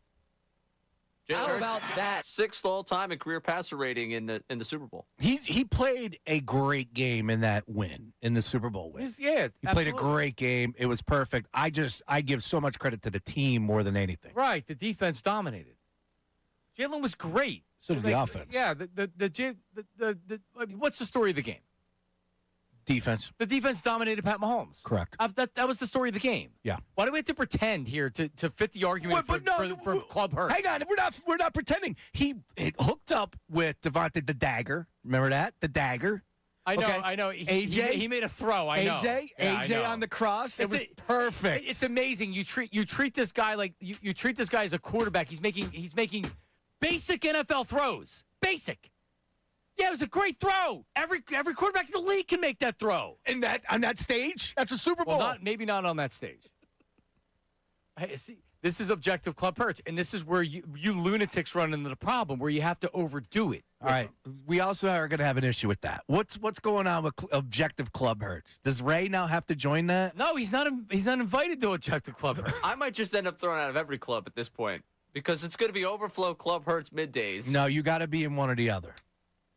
You either stay or you got to go but objective. I can already tell you that by the time we get to the season and I actually watch it, I'm not going to be able to just sit here if he has a bad game and be like, well, he won a Super Bowl. Is Connor in Club Hurts? Is he official member? I don't know if he's card carrying. Okay, we got to make that. We got to make that happen. Which is the other thing with these cards. Could we get these out to the people we're inducting here, like Kevin Clark? Could we send something up to him? Could we send something over to Kevin? Jalen Hurts doesn't even have the best performance by an Eagles quarterback in a Super Bowl. What are we talking about? All right. Better than McNabb, that's for sure. Yeah, you got to give it to Nick Foles. There's no doubt. You agree with that, Ray? Yeah, of course you give it to Nick Foles. Okay. Yeah. What was his numbers? You got that number in front of you? Nick Foles out topping Tom Brady. Nick Foles was. You don't have that box score tattooed on your abs? I don't. Okay. 28 to 43, 373, 3 touchdowns. Oh, my God. Oh, by the way. Had an interception. How many people out there have a picture of Nick Foles on their body, John Marks? And he has a receiving touchdown as well, Ray. Oh, my goodness. Top that. I forgot. All right, so you sent, I don't even know what it was. And Rick, we'll grab you in a second. Hang on. Yeah, definitely. You had sent a tweet of somebody that had a Nick Foles tattoo. That is correct. And, I have a Nick Foles tattoo on my back. So how many people out there have a Nick Foles tattoo? That's the question. The same day I got the tattoo, the long snapper was getting a Lombardi trophy on his rib cage. That's great. Who was the long snapper? What's his name? I'm blanking on the name. They just recently got rid of him. Well, this is Darren Blough. That's a hell of a last name. Blough. He is a diehard Eagles fan. And Blough. It's not Blow? I think it's be a lot cooler if it was Blow. I went to school with a Blough. Oh, okay. Anyways, 2017 season. He didn't believe in Nick Foles after he took over late in the season for an injured Carson Wentz. Yeah, neither did I. David made a bet that if the Eagles won the Super Bowl, he would get a Nick Foles tattoo after the Super Bowl win over New England. He spent 9 hours in a chair to get that. How long did your tattoo take? Not 9 hours. I was going to say, yours isn't. Rick Lovato. It took most of the show 3 hours. Yeah, that's not that much bigger than yours. No, I can't imagine that took 9 hours, that other dude. Anyways, so, yeah. There are people out there with Nick Foles tatted on their body like you. All right, so if you have a Nick Foles tattoo or an Eagles tattoo on your body, a lot of Eagles calf tattoos. Ray has one of them right on the calf. Oh no, sorry, that's the Notre Dame. Yeah, he's got the Irish. Oh, stop that! Never could be me. If you were to get an Eagles tattoo now, would you go old school Kelly Green logo, or are you going present day? That's also a lot. The wings make it a lot bigger. It's not as compact on the calf. Depends. If you're going calf, I think the newer. Yeah. My buddy Jimbo has the newer logo on the calf. Remember that girl? She's in my phone still, Eagles tattoo. Remember that girl on her butt? She had an Eagles tattoo. Her dad called you a barfly. Yeah, her dad called me a barfly. He wasn't wrong. She was hot, too. That was actually a good tattoo on the butt, too. I don't understand a butt tattoo. It was on her cheek. It was on her left cheek. It was about yay big for our YouTube audience. It was about that big. And it was, Size of a baseball, it looks like. Yeah. That's classy. Oh, it was. She must have been a classy girl. She was. Hanging out with barflies. Yeah, like- hanging out with Sean. Good times, man. Good times. So, let's go to Rick. Rick in Deptford, New Jersey. What's up, Rick? Not much, man. I just about this whole Jalen Hurts thing. Yeah. Everybody's talking about whether or not they believe in him. Well, if the team believed in him, why wouldn't they give him a contract? Yeah, Would it make sense that if they believed in him, they would give him a contract? Well, to your point, they don't have to, right? Like, you're right. If they wanted to give him a new contract, they could. If they said, oh, yeah, we're going to up him now, because the sooner you pay him, the less it's going to cost, right? Because Howie usually does it ahead of time, too. He don't usually wait until the last second with guys. He usually, it's not so that, he can put the money down the road and, yeah, for flip it sure. all No, around. but if you were to sign him now, then you would sign him before other quarterbacks get contracts, because the minute exactly. other guys get contracts, he becomes more expensive, and the Eagles have It been just very, keeps very going good up. with doing that, right? It's fairly obvious. They don't have to pay him right now. I wouldn't pay him right now. When did he get that extension? In 20? He only has the guaranteed money starts to dry up. Now would be when you give him an extension. The Eagles, to your point, Rick, the Eagles aren't giving him an extension because they recognize he hasn't been a great passer the last year. Yep, that's what I mean. Or two. And without A.J. Brown, it could really affect him. It usually, after the first couple weeks of trying a different offense, it just goes back to the Shane Steichen offense. Seems Yep. like every year. Yep. And that seems to be what works, but every year they try something else. It just goes right back eventually. Yeah, and They'll if it, start 2-2 or 1, and they'll be like, oh my God. And then they'll just, go back to what they're good at. it feels like this year is the year they're not going back to that. And, he needs to evolve as a passer. Jalen Hurts is a great quarterback. He's had a great Eagles career. Now it's time, and you know this, the Eagles, this Sean Mannion thing was all about Jalen Hurts. Hey, Jalen, we believe in you. You need to evolve. Yeah, And but if he evolves. how many coordinators turn the job down? Oh, come on. None. Yeah. Now you're going a little too All far. right, well, Are you kidding me? who turned it down? I heard about that, and I got to look it up, but I know 3 guys turned it down. Incorrect. 3 guys. They No. turned it down. No, but Look it up, man. You can look it up online right now. Rick, I know I can Why look it up. Shane Steichen, that was a great reach. Huh? That's a great hire. Kellen Don't you Moore, think Kellen that Moore was a great hire. Okay. And why aren't they having a good hire this year? Well, we're about to find out. Sean Mannion supposedly is a good hire. You know who is not a good hire? Jalen Do you know Hurts who's can't not throw a the good ball over hire, the Rick? middle. Do you know who was not a good hire and potentially was the reason why this offense took a tremendous step backwards last year? Was Kevin Petullo. Who was Petullo's guy? Yeah, well, that was yeah, Nick Sirianni. So if we're going to place blame, don't place blame on Jalen Hurts. We need to place blame where it matters, and that's on Nick Sirianni. Well, I am blaming it both, I guess, because Jalen Hurts can't make all the throws. You got to jump over the that fence. You can't NFL. ride the fence, Rick. One or the other. Who we placing blame on here? Jalen Hurts sucks. Oh, He's Rick! thrown 25 touchdowns. It was a career high last year, 2,000 too, yards. Rick. It was a Oh career my God, high. a career It was a high. career high last year. He lit it So up. in a He was career year, 13th in he was touchdowns. terrible. You're right. The offense has a lot to grow this year. No doubt about it. Yeah. How many games they win last year, Rick? How Well, many games? Doesn't matter. if Did they win the multiple division, people. Rick? Did they win the division? Does that matter? Yes, it does. You got to win the division to get to the playoffs. So you guys count division rings. Oh, I you think guys. about You guys. Super So Bowl. let me smell you. Who are you, a Giants fan, Rick?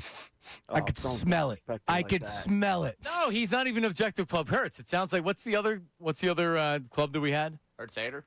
You're a Hurts hater. Well, I don't know. But Rick, I appreciate the phone call. I could So- smell it. So Ray, the You one guys guy, does. the one. Well, I'm not a part of the sycophants that you guys are, but Brian Daboll went to Tennessee, right, and said no to the Eagles.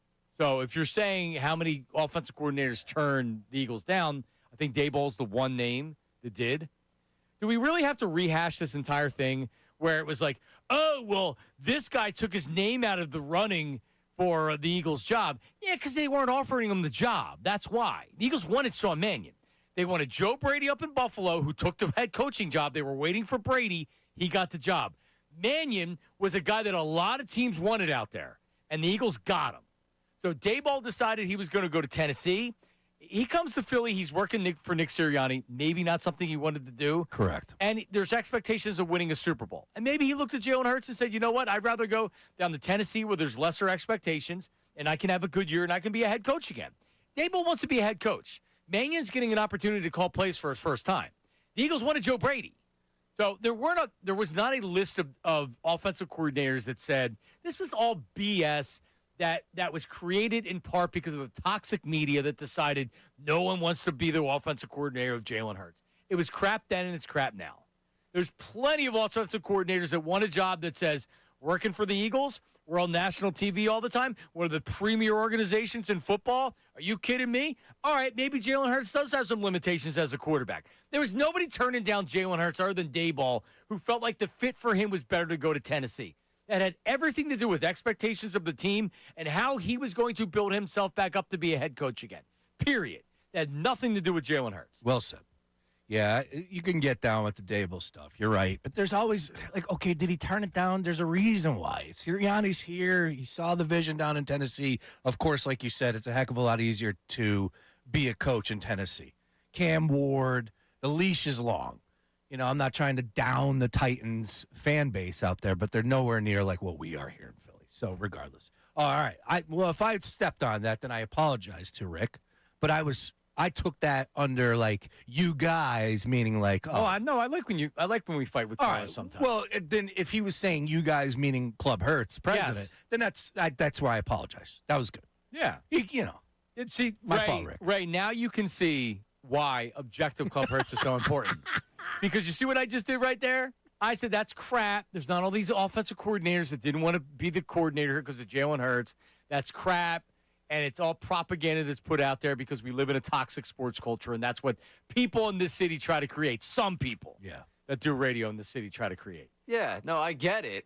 So it's important to have the regular restaurant that's not the crazy bar to have a lot of fun at. It just seems like Club Hurts for me is I'm checking in for my Friday night. Objective Club Hurts is like I'm starving. I need to get something to eat. I'd rather go have the party at the bar. Yeah. No, it's checks and balances. Yeah, It is. and I'd rather That's what party. objective Club Hurts is. No, we're just Eagles fans.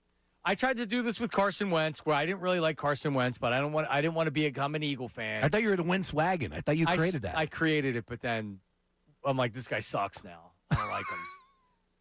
So yes, I did. Stand by your man, I did. John. No, not when he sucks. I remember there was a game against Cleveland where I was like, wow, this guy's so overrated. This is a year after the Super Bowl. It's like, he's not good anymore. He was good. He was great in that. He was an MVP when he got hurt. Yep. It was him and Brady, right? Yep. Just like Jaden Daniels was MVP type that year. Man. I bought into Carson Wentz. I won't lie. I did too. They made me a believer, though. And Yeah, credit he to was the awesome. Eagles. Early Carson Wentz was awesome. All right, coming up, News at Noon with Ray, featuring Mike Trout, Tyler Hansborough, and Bill Simmons. And let me tell you this Bill Simmons stuff. Bill Simmons, I hate Bill Simmons. He's very successful, and he's going to make he's made a lot more money than I ever will in my life and have more success than I ever will in my life, and he's a loser. That's coming up next. Middays with Marks, 97.5.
Leave me alone. I don't want your DMs. At John Marks Media. Facebook. The boomers on Facebook probably agree with me with Club Hertz. You know what I mean, Ray? Yeah, I mean, the only thing that really struck me was just attacking the Super Bowl performance. Yeah, but see, like I didn't attack the Super Bowl performance. I said he was great. It's been widely accepted across football as like one of the great performances in the Super Bowl. I was surprised that you had such venom for it. How much? How many would you say you allowed to say if they say it's one of the greatest performances in Super Bowl history? How many are you allowed to have?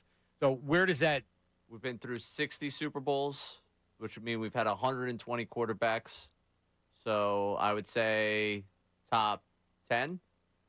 So 10 performances. Yeah. Would be one of the greatest performances in Super Bowl history. You co-sign that, Sean? Yes. All right. Well, I'm not even evaluating whether or not he's a top 10 performance in the Super Bowl. I'm evaluating if 10 is a fair number to say, yes, Jalen Hurts had one of the best performances in Super Bowl history. Yeah, but doesn't it matter of like the decades? Like, Montana ripped it up in the 90s against the Broncos in that blowout game. Steve Young had a great game against the Chargers, if I'm not mistaken, right? Like, does it not? It's just a blanket statement. It's Super Bowls. That's it. Doesn't matter, 60s, 70s, 80s. I mean, I don't know. I'd have to go back and look at the games. The 49ers were beating teams. They were crushing them, yeah. Yeah, the NFC and the AFC were not balanced well, and you had a run where you had blowout Super Bowls pretty much every year for a long time. Yeah, Phil Simms had like the completion percentage record for years, 22-25 in that game against the Broncos in 86. Right. So, that's a good game. And it was in 86. Bart Starr. What was his Super numbers? Bowl one?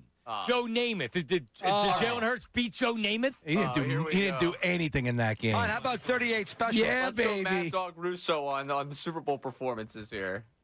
I tell you, Joe Willie Namath. He looked good in black and white. He predicted it. Yeah, what do you know about anything Joe Montana or Steve Young or Joe Namath or Bart Starr has done any of these Super Bowls? I just know that every time someone brings up the rating, the grade, the EPA, like all that stuff, Hurts ends up in a top 5, top 10 conversation with it. See, he's got to throw advanced analytics in, though. It's shut up.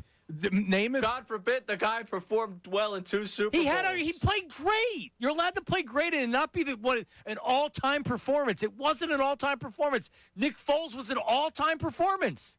I'm sorry, I had 2 all-time performances. Who played better? Too buttery nowadays. Who played better in defeat, Jalen Hurts or Tom Brady? In defeat? Ooh. Tom Brady did. Tom, it's tough to say. I don't know, man. Tom Brady fumbled. He had a chance to win the game. He had a chance to catch the so ball, did too. Jalen, so that cancels out. He did have a chance to catch it. Yep.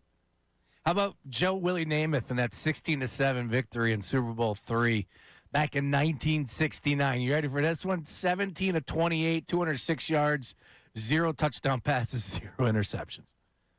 Yeah. All right, so I'm looking at this list right here, top 25 Super Bowl quarterback performances. It's not even on a list. He doesn't make the top 25. What year was it written? It was written. All right, so it was written before the last Super Bowl, but it was written after the first one against the Chiefs. I'm okay with not putting the Super Bowl victory as one of the great performances in quarterback history as far as that game is concerned. However, I will fight people literally to the death that team does not get enough credit. That is one of the greatest teams we have ever watched. I agree. All time. And it doesn't. Jalen didn't need to do anything in that game because it was a blowout. If it would have been a high-scoring game and the Chiefs are scoring points, maybe he throws for 400 yards. Dagger, bro. Threw the dagger. See, I found a different list. AJ on the cross. Remember that? Put the ball right in the breadbasket. Right. Jalen Hurts at number 7. So. Who's that? Is that Up Rocks or is that Bro Bible? No, it's Walter Football, I think. I actually have 2 Jalen in the top 10s with this ringer list. Yeah, of course it's the ringer with this loser Bill Simmons that you're going to have on this thing. Yeah, Bill Simmons, famously pro-Philadelphia. Yeah, but that's his whole thing. It's his disciples in different cities. He would never put him on the list, but that his type of guy would do it. Well, here Bill Simmons in the news at noon. So let's fire it up, right? What do we got? Give me the news at noon. Give me the news at noon with Ray Dunn. It's so easy he can do it in his underwear. It's the news at noon with Ray Dunn. That's a top 5. Yes. My Mentos one has to be a top 5, which you don't have in the rotation very much. Yes, no, it is a part of the top 5. I don't want to spoil it for people. It's part So of you have the top 5? Yeah, I have the top 5 decided on. All And, right. Yesterday, summertime, we decided that was number 5 on the list. Okay. I thought it was a very solid one. Give me the VIN, just for what it really represents. Probably would have been number 2 if Ricky wasn't, driving didn't around steal in a your brand new endorsement? car. Yeah, he did. But it's cool. This was really nice of somewhat of a listener to put this one together. Don't necessarily love the thought that somebody's thinking about me doing the news at noon in my underwear. I will say I'm fully clothed every time I put together the show sheet. So for those of you Good. weirdos Nice. out there imagining it, Now, did you not text Ricky back because of the news, because of the GimmeTheVin.com controversy? no, because it was 2 in the morning and I didn't anticipate getting a text back from Ricky. Nice talk. It's one of those you send the picture of you and the Cobra and you're like, forget it. And you go back to being drunk. Right. It's like, there's no way Ricky's going to see this. I sent it to someone else over there at NBC. I didn't get a text back till late in the morning. That's Right. what I thought. But my All bad, right. Ricky. Donovan Chestnut, that's on me. All right, let's go down the Mike Trout conversation here because Ken Rosenthal, I don't think this was Fox leading into their coverage over the weekend. He had a story in The Athletic about the Angels trade deadline day. And just an absurd day. They have a day off. They're going to play in Baltimore on Tuesday. The Angels are on the East Coast. And they get the opportunity to go to Trout National, the brand new golf course in New Jersey. And as they play this round of golf, the group begins to dwindle. Trout had about a dozen players come to his private invitational only golf course in Millville, New Jersey. That's his hometown. He had this course built, designed by Tiger Woods. It's beautiful. And as it turned out, it's deadline day. And what happens? Brent Suter, the reliever, gets traded before they even tee off. Joe Adele gets traded on the hole number 7, and Ryan Zefferjohn gets it on number 13. And then after they're all done, Kirby Yates, another reliever, is in a car going back to Trout's house, and he gets the call. He's been traded. He was shocked. He's 39 years old. He throws 90 miles an hour. Yeah, you could tell Trout wasn't plugged in on the trade deadline? Yeah. Hey, fellas, let's go out and have a great day off and go golf at my golf course. Philadelphia International's not too far from here. If you need to get an Uber to the airport because we're going to deal you. Lose a guy before you tee off. Lose a guy on hole 7, hole 13, and on the car ride home. Do you think he even thought about the trade deadline? Or it's so far above his head? The report I read was it was booked in March. That he was planning this trip in March at spring training. Because this is when they were in town. All right, well, that makes sense. But definitely did not connect the dots on the trade deadline. Well, so if you're Mike Trout, you're not looking at August 5th, and saying, oh, that might be the trade deadline. Let me make sure that's not the trade deadline. Come on. You're just looking at the East Coast schedule. Yeah, you can't blame him. No, you can't. Ends up being bad timing. Although he's never thinking about trading, right? Well, he's not worried about him. Yeah. He's not being traded. Yeah, I guess in your head, you're making those plans like maybe we'll get somebody that joined us at the 19th hole at some point. Well, you also do have to realize that you're probably not going to be adding to the team. You're most likely subtracting.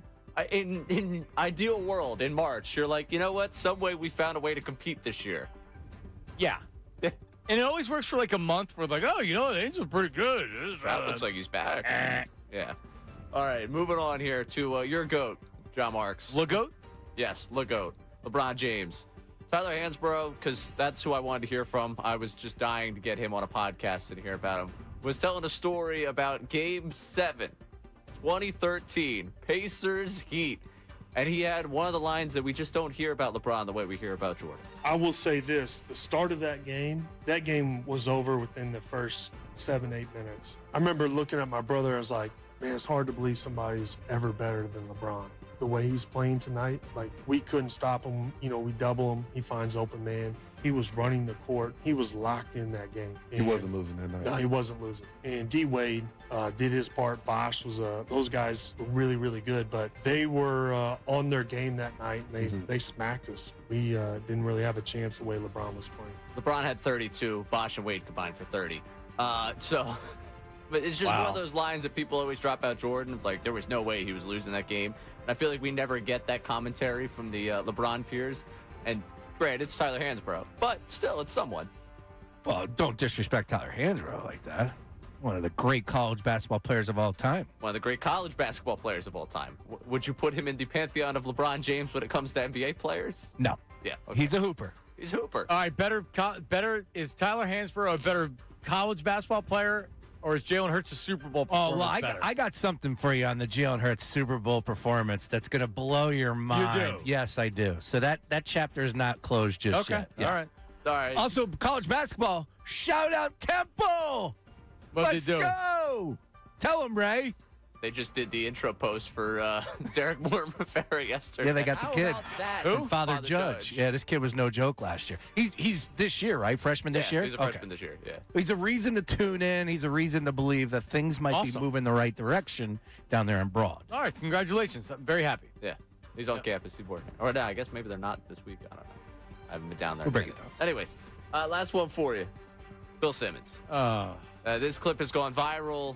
I believe it was the half-baked thoughts portion of their conversation podcast. I don't know who is he on with, and what is this? Just the standard Bill Simmons podcast? I know he rewatches stuff and does podcasts. I believe this was his regular podcast. I can't tell you that I was tapped in for this one. I just saw it on the timeline. Here is Bill Simmons. Well, as you know from driving with me, I never buckle it, and I just wait the minute until it stops doing the noise. Yeah. You don't buckle your seatbelt ever? Not really. That's a terrible. I know. I'm not proud of it. I'm not proud of it. I just don't like seatbelts. I know. Listen, I know I'll get skewered. I'm a bad example. Sometimes I'll put them on. If I'm going 95 on the highway, I might throw it on there. But yeah, I mean that's a whole nother podcast. I know. I'm sorry. I'm not going to defend it. So here's my question: are there cars that don't beep when you don't put the seatbelt on? Like, did he take his car specifically to some place and he said, listen, I don't want to wear my seatbelt, so I need you to disconnect the beeping when I don't put the seatbelt on? Because I was under the impression that it doesn't go away after a minute, that if you don't buckle it, it will continue. Now, I could be wrong because it feels like he's at least halfway full of crap. And that's something Bill Simmons would lie about something like that because he sucks. And I can't stand him. Everybody loves Bill Simmons. They always have. I've never been a Bill Simmons. I was thinking about it when I lived in Hawaii. I remember I met this dude who was from Boston, and it was when Bill Simmons was doing the page 2 on ESPN.com. That was him. That was it. Right, and that was his start, and he was really, really witty and right. I never cared for it, right? And he was like, Bill Simmons, Bill Simmons. And I was like, you know what? I'm never going to talk to this guy again. He's so annoying with Bill Simmons. Yeah. I've hated Bill Simmons since 2000. That was 2003. Hated him since then. You talk about Club Hurts. There's a Club Simmons there's a lot of sycophants. No, but he's brilliant. He's very successful. It speaks for itself, right? His success speaks for itself. So that's why I feel comfortable in saying I hate him. I've never and listened. He sucks. I've never listened to a podcast. Not one. I never would. Ray used to get popcorn with his friend and he would watch it on Netflix. Actually, at 2 a.m. they were watching it. Were your pants on when you were doing that, or? Oh, of course. What's the deal? Why do you like Bill Simmons? Because he's funny. He's obviously just doing no, it there. No, he's not funny. It gets people like you upset, which entertains me. He's a nerd, and that's why nerds like him. And there's a lot of nerds out there. Yes. So Ray's a nerd?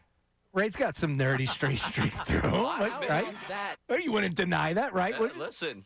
So hold on. If I could have the success in life that nerd did, I'm in. No, agreed. I don't think, when you say nerd, I think it's legitimate intelligence, right? Yeah. I have above average intelligence, which I've lost a lot of because of the damage I've done to my brain and my age. Sure. Well, I at one time I had above average intelligence. I didn't have Bill Simmons intelligence. I never had Ray intelligence.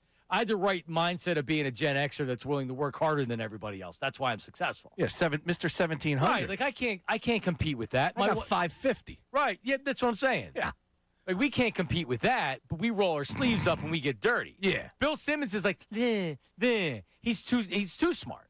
I don't want to wear a seatbelt. Yeah, I know. I don't want to wear a seatbelt. I know. I'm not proud of it. I don't want to wear a seatbelt. So I'm going to take it to a dealer so they disconnect the beeping. That's like a 95. Oh, so now you're driving 95 and you're going on the highway? Oh, okay. Then you put the seatbelt on just in case? All very real things that he's definitely telling you. So you believe him? No, of course not. But it's not funny. I mean, this is funny. Okay. You're losing your mind over it. It's funny to me. I'm not losing my mind. Honestly, I like it because I sent it to Nate to get, and then I saw it was on the news at noon. So I obviously wanted to talk about this. I just I honestly don't believe him, and I just don't think it's funny. I don't think he's funny That's at all. fine. You don't have to think he's funny. He's had some moments. Like, I won't deny that. He's talented. I'm not Yeah. even saying he's not talented. But, he's not for me. He's a Boston guy, and that's fine. He's out there in L.A. Like, I've never vibed with Bill Simmons, but there are plenty of people. But you know what Boston people say about him? He hasn't been back to Boston in how many years? Yeah, they don't. He does not have the. Yeah.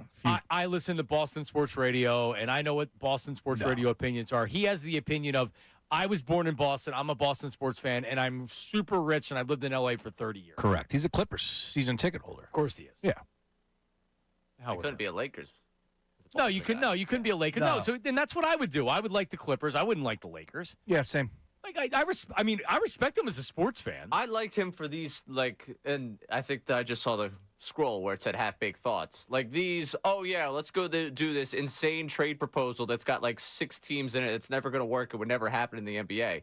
Those types of things entertain me with him. He'll go down some dumb rabbit hole, and that's the rewatchables is a whole rabbit hole of rewatchable. It's just the way his brain works. Yeah, his success speaks for itself. There's a lot of people that think he's very entertaining. I'm not one of them. Yeah, my fascination is the Bill Simmons brain.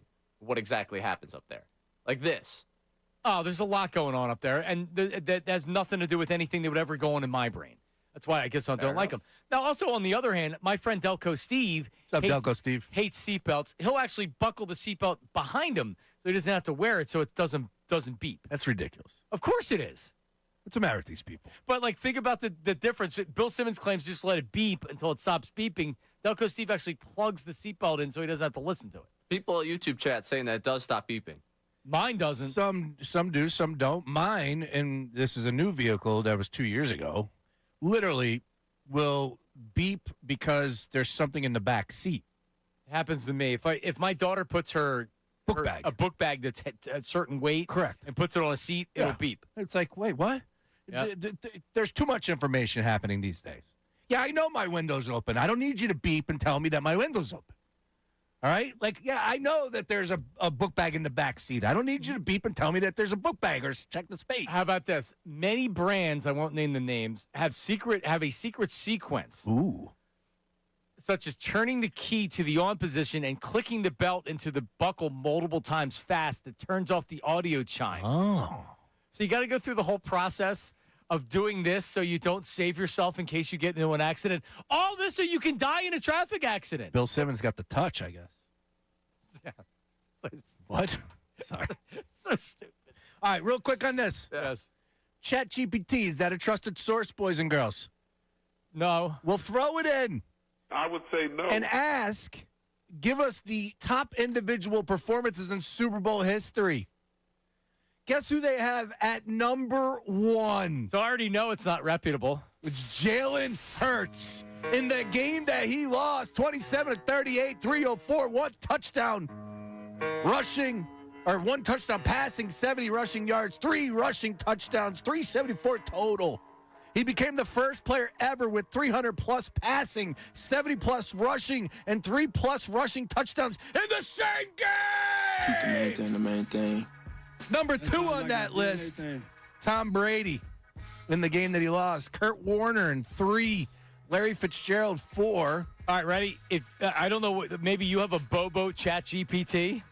Because when I put best Super Bowl performance by quarterback in Super Bowl, it says if we're talking single game Super Bowl performance, Joe Montana won 22-29 for 297 and 5 touchdowns. This is what I'm saying. That's tough. You guys are absolute idiot losers. Joe Montana throws for 5 touchdowns and goes 22-29, and Jalen Hurts in a loss has a better performance than that. Steve Young had a better game than that. 24-36 for 325 and 6 passing touchdowns. Oh, Jalen Hurts has the best performance ever. Tom Brady, 43 of 62 for 466 yards. I need a 20. Goalposts. Talk about the defense that they're playing at. You're not factored into the equation that they were a dynasty in the Kansas City Chiefs. Year after year, Chiefs led by Mahomes and the defense in the Super Bowl winning. I have nothing to add to the conversation at all. We're talking about the San Diego bleeping Chargers in 1995 with Stan Humphries as the quarterback. But there's an advanced analytic that says Jalen Hurts is better than Steve Young and 6 touchdown passes. 6. 325 yards, 6 touchdowns. Number 5 on the list, T.O. It's a record. T.O., number 5 on the list. 9 catches, 122. Nick Foles is number 5 on this ChatGPT list. Yeah, a good listener, Pat, he works out with me over at Vision Fit. Shout out, Pat. He sent me the list. He said, just to let you know, ChatGPT, Jalen Hurts number 1. What's the criteria? It says individual performances in a Super Bowl that their team lost. Oh, no. Yeah. Pat, you're cooking the list, Pat. Come on now.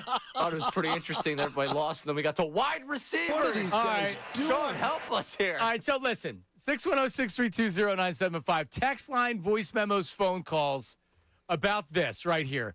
I can like Jalen Hurts. I can say Jalen Hurts had a great game in both Super Bowls. He outplayed Pat Mahomes in both Super Bowls, and it's not one of the best performances in a Super Bowl. Why do we have to pretend that it is? He was great. There's been many better. 610-632-0975. Brian has something on the seatbelts. Brian in Abington, go ahead. Yeah, thanks for having me, John. By the way, I live right next to your mom and dad. Fun fact. Across the street in Abington? Because I lived on the border of Upper Moreland and Abington.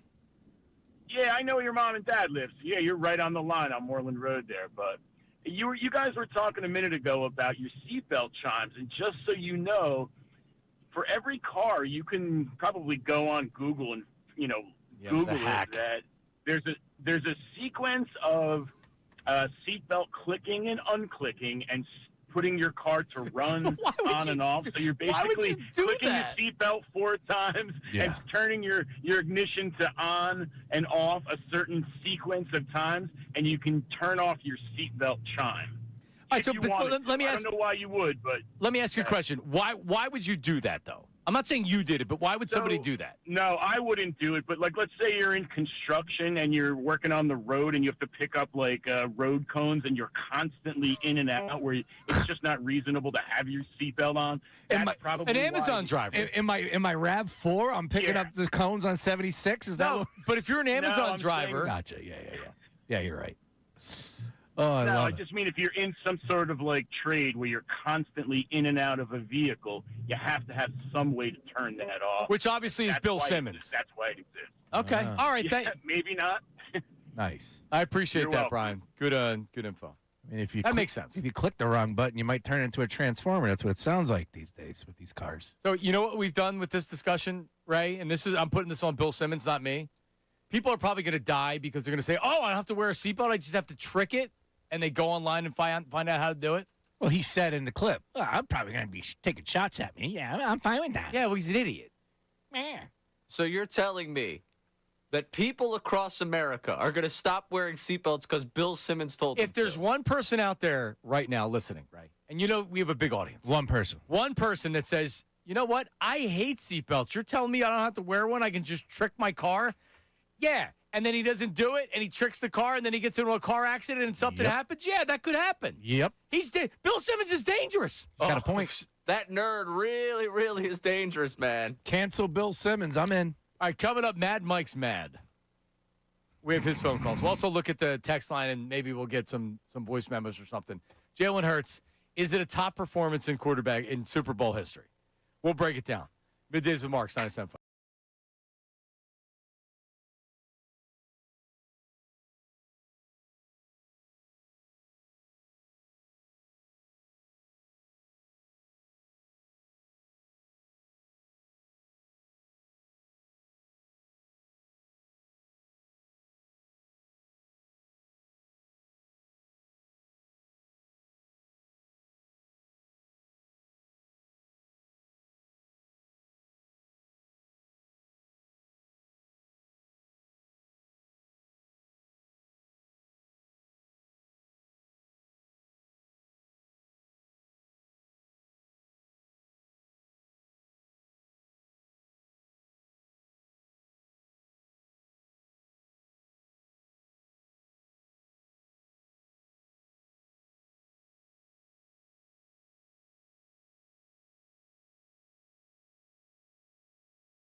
a lot of texters on the Davis Honda text line that are a lot like Bill Simmons. They don't wear seatbelts, and they say the chimes go off. That's Not wild. what they're saying. They wear their seatbelts. They've been testing out ever since we told them.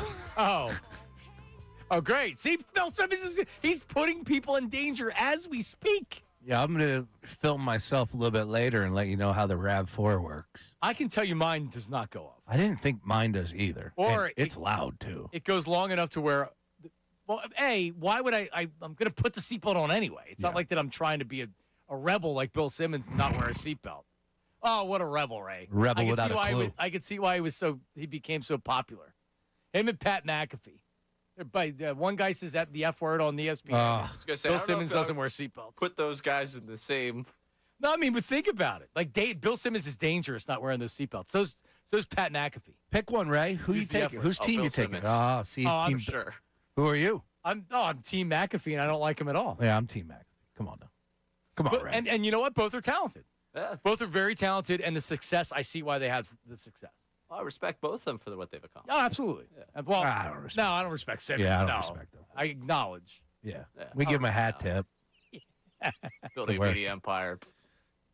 Yeah, For sure. Absolutely. Like, I'll tell you what, I have more respect for Dave Portnoy than Bill Simmons. I relate more to Portnoy than Bill Simmons. I don't even really like Portnoy. Portnoy was in Trap, PA, John. He was at the Italian Delight. So they used to have a sign out front that said, "We want Portnoy," and then they took it down. They had it up for like a year. They took it down. It was a big sign, too. And then they take it down, and I had heard that he was in recently, Dave Portnoy. Yeah, just literally this week. He stopped on the main line, which he did 5 places. Johnny's Pizzeria is up there. I've yet to have that, but I've been trying to swing by up there. Maybe this year when we get up to a game, Ray. But, yeah, man, credit to Johnny's Pizza, Bryn Mawr. That's where he was. That's pretty cool. Dude, Trap? How the hell do you get from Philadelphia International to Trap, PA? I don't know. Do you know how he determines where he goes? No, Any clue? Is he just like looking at feedback from what people tweet him and then he goes there? He's got the app. It's the One Bite app. And I think it's the pizza that gets the biggest reviews. That's where he'll be like, all right, let's go try these. Now, what you said, though, because I saw the video, he was on the phone with the owner. The owner could not believe that he was in the shop and he was not there. And he's like, where's the sign at? Where's the sign? So, look, he was out there trying to get Portnoy to show up at Trap, PA, and he did. And he got it. And then the owner wasn't there. They have good pizza. It's actually when I sprayed gasoline all over myself and had to go pick up pizza. I was That was the Italian Delight. pizza? Yeah, Italian Delight. Yep. Oh, no, we get Italian Delight pizza twice a week. Dude, I eat it all the time. You live by Trap, PA? Trap, PA is the same zip code as Collegeville. It's just Trap. Oh, yeah. Trap is the borough that when you like exit Collegeville, whatever, Trap's a borough that's in a different school district. Trap Tavern is like Trap Tavern. It's my favorite, one of my favorite places. Yeah, that's Love the Trap Tavern. yeah. I could. Yeah?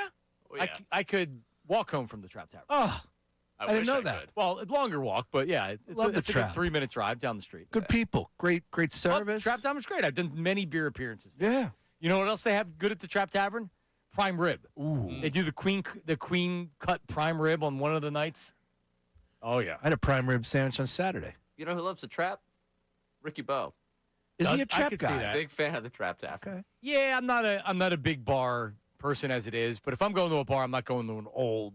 Well, they have the outdoor area. Yeah, they but got I'm the not- outdoor. Yeah, So they have the that's outdoor great. area. They got both. You got the inside, little Yeah. old school, and then the outside. Yeah, I'm going the McGurk's are one of the big places. You got one up there? McGurk's? Yeah. Oh yeah. Oh, okay. Oh yeah, Rorschach. I can get there in 5 minutes. Still have never been. No? No. Came after my time. I was there last week. Nice. Oh no, I hit up all the establishments. Yeah. That PJ's became big with us. PJ's is good down in Oaks, and you know what else? They're putting the Five Guys up in the shopping center. Oh. It's not open yet though, but it's So You a Five Guys fan? yeah, I mean, I don't really want them up by us because I don't want to be eating Five Guys all the time. They do the French fries. Like that's I give them a lot of credit. Remember, you guys made fun of me for putting trash in the freezer. Five Guys I put in the freezer because your whole house will smell like you worked a shift yeah. if you just bring it home and eat it. Oh yeah.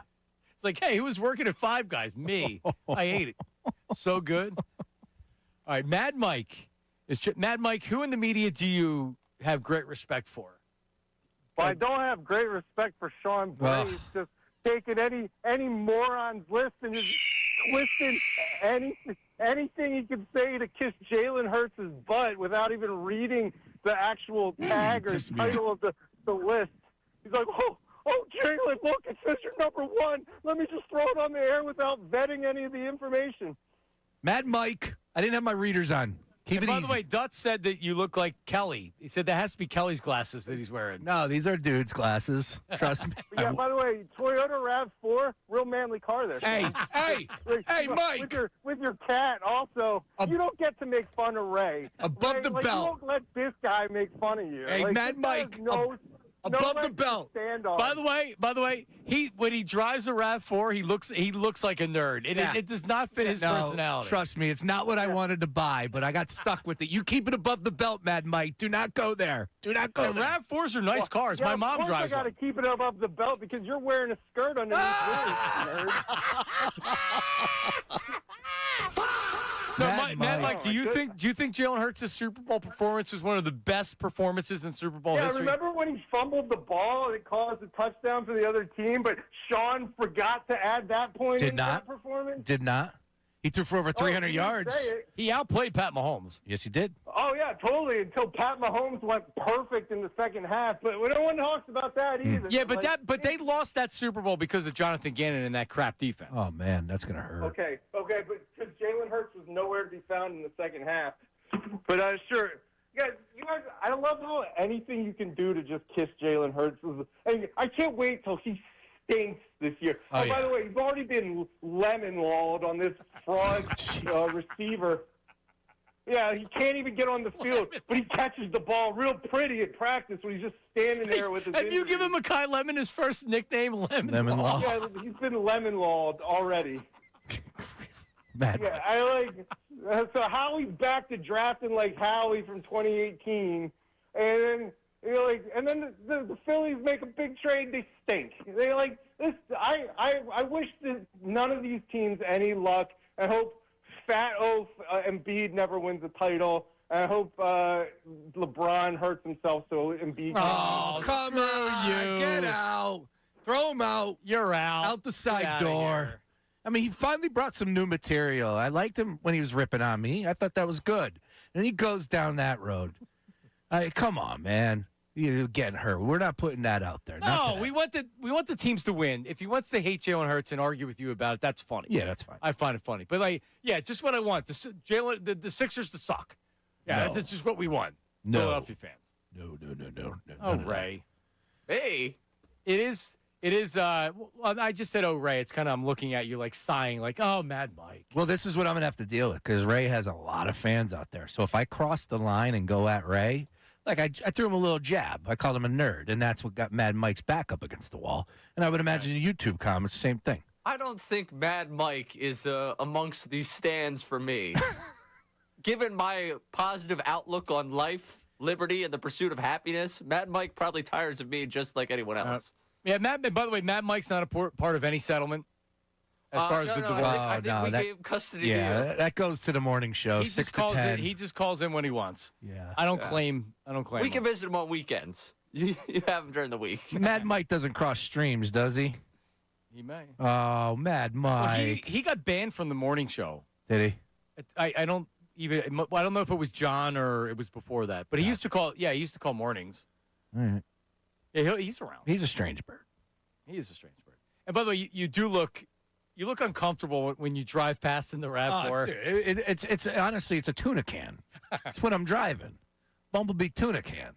And it's come a long way because if you think about the RAV4s back in the day, you would never be caught in one of those. I had a 2008 RAV4. Or maybe you did. I had a 2008 RAV4 that drove like a truck, not what you have. Okay. It was more of a forerunner. I think it's before they realized what it really was. Yeah. They weren't doing a hatchback that was an SUV, which is essentially what it is now. Yeah. They sell a lot of them. Yeah. There's a ton of them out there. I leased. It's my last time leasing. I will be owning a car after this. So that's why my lease will be up next March. So I got another about under a year left with the RAV4. I already told him. I said I want a new car. I told sales, give me a new car, and I want testosterone. You want testosterone? Yeah, I want TRT. I thought this was a new car that were out there. No, I'll tell you, if there is a car named testosterone, that would be for you. Gotcha. Not me. You had T-tops, not me. Right? Right, you know what T-tops are? Mm-mm. That's Sean. Yeah, baby. Things would leak. I don't like the way you're looking at me with those glasses on. At all. At all. Well, I got to wear them because if I don't, I'm misreading everything. It said April. I took it as August. My guy Pat sends an Instagram post in, DMs me. I did not read the fine print. I just saw number 1 Jalen Hurts individual performances. So now I got to wear the That's readers. 2 mistakes you made today. Yeah, 2 major mistakes. Pretty bad. Pretty bad. 2 clerical errors, Ray. Pretty bad. 610-632-0975. Are people angry at me for the Jalen Hurts Super Bowl thing? Surprisingly, no. They agree. I mean, the YouTube chat was a little bit. Like, even the Hurts haters in the YouTube chat thought you crossed the line. But surprisingly, I thought the text line would blow up with people like, oh, Johnny Marks just hates Jalen Hurts. No. Objective Club Hurts. Yeah, no. People were more confused by the seatbelt thing. A lot of people figuring out that you don't have to wear a seatbelt nowadays. Bill Simmons. Literally, Bill Simmons costing dozens of lives in the Delaware Valley alone. That creep. I want to say something, but I want to make it until I get, to start the show on Monday. That's coming up next. Okay. All right, so you're going to do it when you're hosting? No. I mean, I want to make it to the hosting thing. Oh, okay. I'm just saying, if you are taking seatbelt advice from Bill Simmons, I don't want to do the whole Darwin thing here. But it's not seatbelt advice. We just, through talking this out on the air, discovered that you really don't need to wear the seatbelt because you just trick your car. No. You turn it need off. to wear the seatbelt. I agree. I would never not wear a seatbelt. Right. You need to wear the seatbelt. All we found out is that the car will stop beeping at some point. The car stops caring about your life. That's what we found out. And that's what today. Bill Simmons also obviously does, too, is he tricks the car. Yeah. Now, I don't have to trick my car. No. Back in my day, when that car was built, you didn't need to wear seatbelts. Coming up at 1 o'clock. Should we just take it now? Because we're already late for it. Is there enough time? Yeah, we'll combine them. All right, BLG's coming up at 1 o'clock. And since he brought up Mekhi Lemon, it actually – because if you think about, and Brandon Lee Gouton, practice is over, so we're going to get BLG post-practice. But when you think about the Eagles this year, it does lack storylines. And it really is one of the less buzzy training camps that are out there. Like, by the way, which is fine with me. I don't need fireworks. I don't need great storylines. You know what that means? You have a really good team that doesn't have contract issues, that doesn't have overwhelming personalities, that doesn't have anything really going on.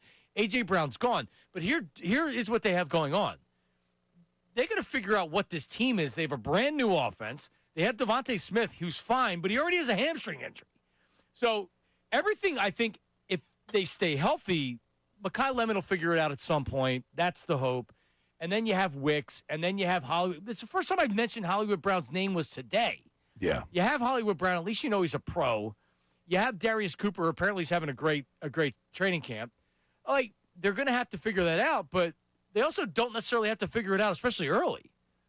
Do you think this better chance the offense looks good because it hasn't been seen early, or they struggle early?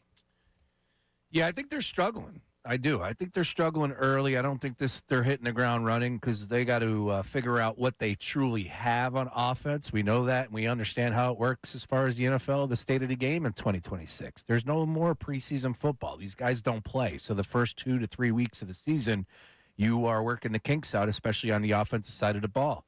I still think they find ways to win the game because of how dominant the defense is going to be. But on offense, yeah, it's going to take some time. Why not? Ray struggles early, and then they get better. Because we know this in sports. You don't need to be firing from all cylinders at the beginning of the season. I don't know if you guys know, they went 2-2 and won a Super Bowl. There you go. Look at that. Do you think that might be a little bit of an offensive struggle? Because think about it. Kellen Moore season early. Mm-hmm. They were not good at all. And then they said, you know what? We're going to have to run the ball. Now, I think Lane and et cetera, They went to Kellen Moore. They said, we want to run the ball, and they did. Right? So every year is a little bit different. Last year, they kind of sucked coming out. Yeah, and they didn't really get any better. And they never didn't get any better, no. I think the bigger question is if they struggle early, are they committing to this throughout the entire season? They have to. They have to. Like, you can't pivot away from this. Well, Mannion's not going to go to, all right, let's start running the RPO. And we're going to run the same thing you were doing before. He's got to adapt his offense to get Jalen Hurts to play the best, if that was the case. But you're not going to go back to running the Jalen Hurts offense. And at that point, So much good. And at that point, signs off on it. well, but also at that point, then the Eagles are going to have major question marks if they can't run an offense that they prefer to run, and the quarterback can't do it. I don't think that's going to happen. So I don't even want to talk about it. I don't even want to talk it into existence. I don't think that's going to happen. But just Eagles fans out there, like you may have to get it in your head. There might be some growing pains early, especially if they're not playing a lot in preseason games, which we don't expect them to. So far, the defense has gotten the better of them, which they should. The defense has been together. It's easier in training camp defense against offense, Ray. Yeah. Are we all cool, by the way? We don't have to do the show this week where we do the starters thing, or are we doing the show this week about the starters? 610-632-0975. No, we can. Okay, so I'll save that for a different day. Yeah, it makes sense the defense would be ahead of you. Well, I just saw who played in the Hall of Fame game? That would be Arizona Eagles and Panthers. So the Panthers didn't play any of their starters in the Hall of Fame game. They're playing them this week, which I thought was interesting. So they are playing the starters. Now, the Panthers made the playoffs last year, but they also aren't a comfortable, we're not playing our starters, we already know what we got. No, they should be playing their starters. It matters. I just think it's different for each team. Do the Eagles need to play their starters with a brand-new offense in here and some younger players? The Eagles haven't seemed like that they really care about that. Jalen Hurts isn't playing. No. Some of the guys have to play because some of the guys have to play. But are you going to play, you're not going to play your offensive line, but you're going to play Jalen Hurts? That's never going to happen. No, it's never going to happen, and it wouldn't be smart. So I would say get ready for the Red Rocket, Andy Dalton. And believe me, I wouldn't like to be the guy that pretends that I care that they play their starters or not. No. At what point do the Eagles have they earned the benefit of the doubt? They know what they're doing with their players and what they're doing going into the season. I just want to go back to the Red Rifle. Red Rifle, sorry. Red Rifle. Yeah, my fault. He's going to start. Yeah, he's going to start. And, look, that's what we'll see. Offensive line, good question mark there. We'll see some of the names that we've been hearing a little bit more. Hollywood Brown's going to get some play out there, but I'm not really believing we're going to see all that much. However, that the joint practice with the Patriots, they're the preseason games, Ray. They are. That's everybody tells me. What you put the stock into. Yeah. Yep. I got AJ. Practice. We're locking him down. Quinyon going to lock him up. So the Patriots have, not just with the Eagles, which is in a couple weeks. I believe it's this week. It's the Colts. Oh. So they're doing joint practices with the Colts ahead of their preseason. I think next week's the Patriots. Okay. So they're doing back-to-back weeks. 19th, 20th, if I remember correctly. Yeah, A.J. Brown. Maybe you should go up there. They said I was a diva. We could do the broadcast from the Sports Hub studios. A heck of a way to kick off the new lineup. There you go. He would be like, get out of here. I got no time for you. AJ? Yeah. No, that, man. He'd be that reading a chapter. book. No. Yeah, exactly. Oh, I could talk to him about reading Inner Excellence. I got deep into that book. I saw somebody on a plane the other day had that. A friend that I was. Really? Yeah, on Instagram. She shared it. I'm like, really? Reading that? Oh. Well, and also, the A.J. Brown stuff, is it addition by subtraction? I believe it is, because now no one's been asked about the A.J. stuff's over. He got traded. They had mini camps. Everybody came in. They got asked. Now there's never not a worry about it. Even if individual players weren't necessarily worried, or they even said, listen, I understand the offense isn't very good. Guess what? They also know that if something goes wrong, then that's going to happen. Or the quarterback and the coaches are like, well, if we don't get him the ball enough or he's unhappy, of course you're worried about that kind of stuff. So I'm very happy to be moving on from that and getting these guys right here. It does feel like it's a different vibe down there, right? Like everybody's moving in one direction, keeping a little under the radar. Good question for BLG. There you go. At 1 o'clock. How's the offense look? Also, we need a group consensus before we have him on. Are we playing the audio of him saying there was a 0% chance that LeBron was coming to the Sixers? Did we bump him when he said that it was a 0% chance that A.J. Brown was coming back? I mean, fair is fair. That's right. When we brought him on the last time, we had said that this is the number one seed of guys that said A.J. Brown's not going to be back. And Right. we gave him his roses. So absolutely we do that. Okay, sounds good, because I have the audio for you. Okay. All right, good. Because he is here. At 6'9" from St. Vincent, St. Mary's, number 23, LeBron James. Announced today. So, what do we do as a station? You guys as a show, are we doing a watch party that night? Are we trying to get in the building? October 20th? Yep. For MSG? Yeah, we're doing a watch party somewhere. Watch party somewhere for first home game. That's a Tuesday night? The first home game. We better be there. First home game is a whole different world. That opening night, Tuesday night on the road at MSG, we definitely hit up your What night of the week is that? That's a Tuesday night. Ooh. That's something. Got to hit up Baldini up at Parks and be like, can we rent out the Do we want to do that? the sports book? Do we want to have a watch party in the sports book? Something tells me it might be a little busy.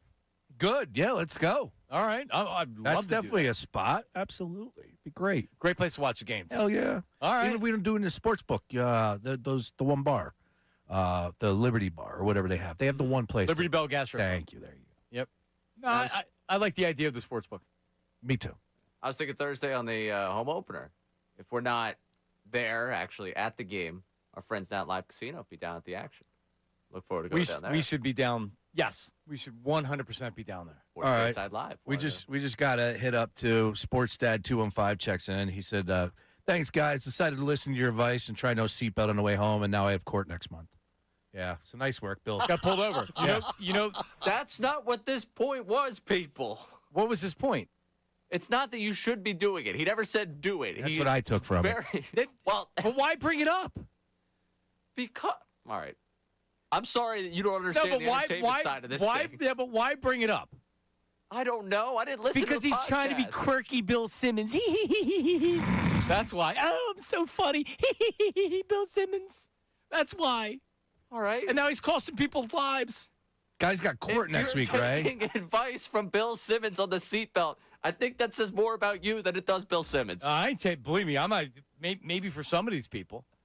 Well, but there are also people out there that don't like wearing seatbelts and are idiots that will then say, great, now I have to wear a seatbelt, that wouldn't have known about it if it wasn't for Bill Simmons going on his dumb podcast and talking about it. Again, I think that's more about you. Wear the seatbelt. Well, let's start smoking too. Why not? Hey, Bill, talk about wanting to smoke cigarettes again. Let's smoke. Oh, wait a second. Now, that's don't right. turn this cigarette Ray already thing. does smoke. Oh, Can we talk about the women's glasses that Sean's wearing? What you got? My guy Trox is checking in. He said, "Yeah, Dustin? he's got the seatbelt." So that's what people But do. he is works. He works. They buckle up behind him. My glasses. Yeah, they put a tweet out. Yeah, it's a I good didn't tweet. put that up. It's a good tweet. Hey, look, I'm comfortable. These are. Do you want? do you want to see the receipt? I still have the invoice. I'll show you. They are men's glasses. I'm laughing at Ray because Ray goes, "Don't look at me like that with those glasses on." They're stylish readers. That's what they are. I googled stylish readers. These popped up. Oh man, coming up! Oh, I can't wait to talk to him. BLG, you guys had one when I was on vacation. I haven't talked to Brandon in a while. It was a football guy Friday until LeBron signed. Brandon Lee Gouton, who said there was 0% chance. Did he say it that day? Oh, he said it that That day. morning. He Yep. said there was a 0% chance that the 76ers were signing LeBron James. Joins us live with a practice report from training camp. Brandon Lee Gouton, the Bleeding Green Nation, is coming up next. Middays with Marks, 97.5 The Fanatic. Now on 97.5 The Fanatic Sports Update. NBA schedule week. I'm Ray Dunn with this Fanatic Sports Update. And we found out 3 games for the 76ers upcoming schedule as of today. We know now the opening game, Madison Square Garden against the Knicks, October 20th. 2 nights later, home opener against the Cleveland Cavaliers. And then Christmas Day against the Lakers out in L.A. That's a 5 o'clock tip-off on Christmas Day. Those are your 3 Sixers games we know about still. 79 games to go. We're going to get the NBA Cup games tomorrow. So we got plenty for you ahead of the league schedule announcement coming up on Thursday. Phillies continuing their series out in St. Louis after a 6-5 win last night. They were able to survive with a depleted bullpen that really only had Ronell and Bolin getting his first career save last night. And Eagles camp continues. Coming up next, Brandon Lee Gouton of Bleeding Green Nation going to take us through everything going on down at practice today. Who was in, who was out, who's starring. Just stay tuned for that. This update is brought to you by Taco Bell. Experience the new $3 Pepper Jack Steak Burrito and Decadent Melty or Crisp Fresca. Limited time participating stores while supplies last. Prices vary. Tax extra. I'm Ray Dunn on your home for the Sixers, Flyers, and the Union. 97.5 The Fanatic and The Fanatic app.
right, back middays with Marks. Dutz and Caputo were having an interesting conversation out there about a car. Would you judge somebody that drove a Subaru? They said Nissan Cube, and I said yes. But then I said, would you judge somebody that drove a Subaru? And I'm not saying anything bad about a Subaru, but would you judge them? I guess here's where I'm at. It's the stage. It's a point. Where you at in life? Like I'm less judgmental than I've ever been in my life. But now, if I was in 20s, and my boy's pushing a Subaru and he picks me up, yeah, I'm looking at him like a Subaru. That's what I'm saying. Because you drive a RAV4, which would never be something you did in your 20s. I had a Jeep or 30s. I had a Jeep. I had a Camaro. I did have a Maxima. Yeah, but there was a certain guy that drove a Maxima, and that was you. Yeah, Kicker box in the back. Oh, yeah. Boom, boom, damn boom, right. Boom, boom. Did have those speakers. 12-inch subs. Let's go. The disc, throw it in. But you know what I mean? You know what a Volvo driver looks like. You know what a Volkswagen driver looks like. Right? And you know what a Subaru driver looks like. Yeah. Some corduroys. Oh, yeah. Maybe going to the library on Friday. They're good cars, though, right? Subarus are great cars. Yeah. Yeah, no, I'm not just I'm just, do you judge them? The answer is yes. Doesn't mean that you're judging them harshly. It's just like, yeah, that's a Subaru driver. What car are you judging more now than ever? Are you judging a Tesla driver? I don't even know who that would be. I guess. What about the Cybertrucks? I judge those people. I judge them. Yep. And you never have the windows down. Why is that, people? You Cybertruck drivers, why don't you ever have the windows down? I don't know. How much do they cost? I've been in one before. Are they cool? It was very empty. Like, I don't know if that's your style, that's your speed, cool. Is it kind of like, because the Hummer 950, when we were Sports Talk 950, we had a Hummer. Yeah. And that was a Hummer. Yeah, that was a Hummer. Is it like a Hummer where it doesn't have a lot of personality on the inside? There's no personality in that Cybertruck. None whatsoever. What do those Cybertrucks cost? I don't know. It's a good question. I would imagine pretty pricey. Let me see. There's a lot of electronics in it, a lot of computers. $59,000. Oh, this one's $138. There you go. Yeah. Oh, this one's $250. Yeah, I'm good on the Cybertrucks. The Teslas are all right. Like, I don't know if I'd ever own one. Hey, did you know do you have a hybrid RAV4 or just yes, a regular? Hybrid. Do you know that your car probably is valued as much? How many miles do you have on it? 21. So Uncle Jamie was telling me, because he's Central City Toyota, that the hybrids, because the gas costs they appreciate in value, not depreciate. How about that? So you may get near or even more what you paid for it. So I'm not keeping it. That's for damn Well, sure. maybe you should. If it's worth more. I don't even know how that thing works. My question is this. If I run out of gas, can I still go? It's your car. I don't know. Yeah, no. But it charges up. So your car does that? Yeah. Because we have a hybrid. We have the Sienna, the station wagon, but it just means less gas. It's not charging. Okay. It's not electric. It's just I get good gas mileage. This thing's got all sorts of bells and whistles. It beeps at me whether I have my seatbelt buckled or not. When you're 6'9" like Brandon Lee Galton, don't you have to drive a big car? F-250. Is he a pickup drive? I think he's got to be I don't think he is. He's not a truck guy. I think he has a sedan. No, just because I've seen him in Eagles practice. An Explorer. He's a Ford Explorer guy. Explorer. Yeah, that's my call. Well, Brandon Lee Galton, the Bleeding Green Nation, joins us right now. What's up, BLG? It's a sedan. It's because I saw him in a sedan before. So I was cheating. I saw him before. That's all right. How about that? How about that? It's not it's a mid-sized sedan though, right? You're not in a hatchback or anything. Correct. Yes. What's up, BLG? BLG. Now, hold on. How's it going, guys? Do we play it before we get to the Eagles stuff? Let's do it. Was this the last time he was on the show when I was on vacation? I believe so. His last appearance on Middays with Marks. Here's Brandon Lee Galton. BLG, LeBron cover the Sixers or what? Absolutely not. 0%? Zero. Indeed, I'll give you the guarantee 0% chance. Damn. Wow. Well, BLG, you're a big Sixer fan, so I know you're happy the LeBron James game. But so you were obviously shocked. Correct. Yeah. And unlike the AJ situation, I didn't have any inside information this time. But yeah, I mean, that was very funny. That happened an hour after I said that. So, correct. Very funny. Yeah, that was great. That was something that, because I agreed with them. I'm like, yeah, it seems like he's not going to come here. What are you going to do?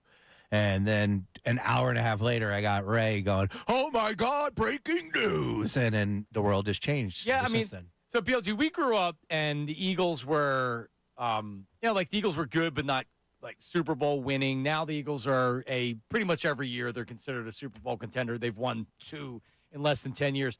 LeBron James is a 76er. These things didn't happen to me growing up in Philadelphia as a sports fan. But now we're witnessing it, man. It's a great time.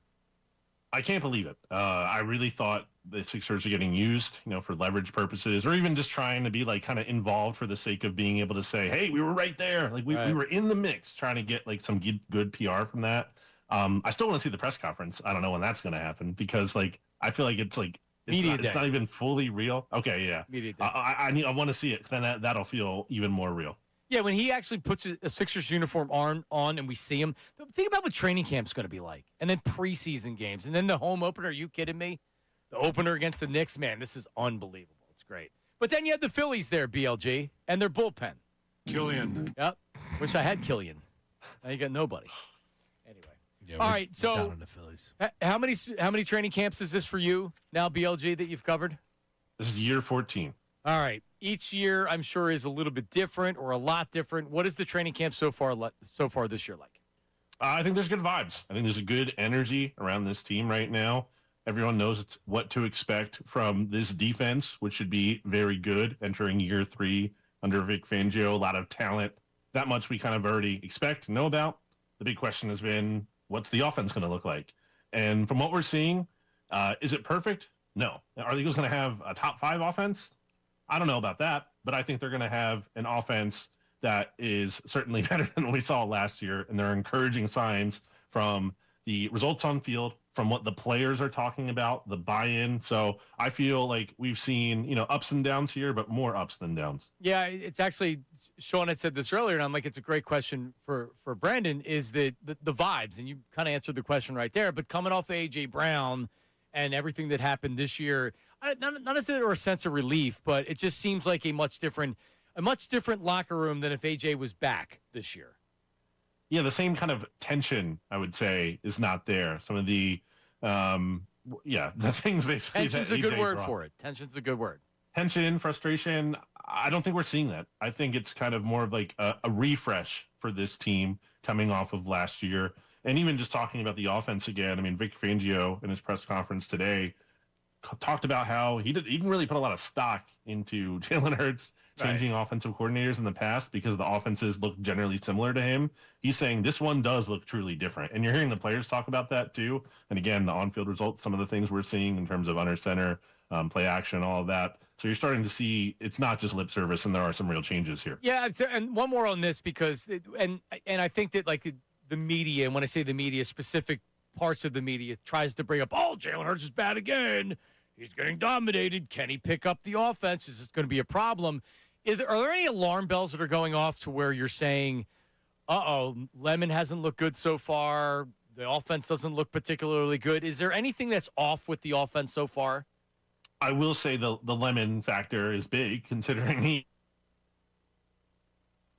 hasn't really practiced in training camp except for a few days. Didn't do much before he got hurt. And then even going back to the spring, he missed some time there too. I know people have talked about, Cooper DeJean missed time as a rookie. And there's truth to that. But the reality is, I don't think it's an apples to apples comparison. Lemon's also missed more time than DeJean did. And he had his helmet today with him doing some work off to the side. So maybe he'll be back sooner than later. I'm guessing he's not going to play in this preseason game.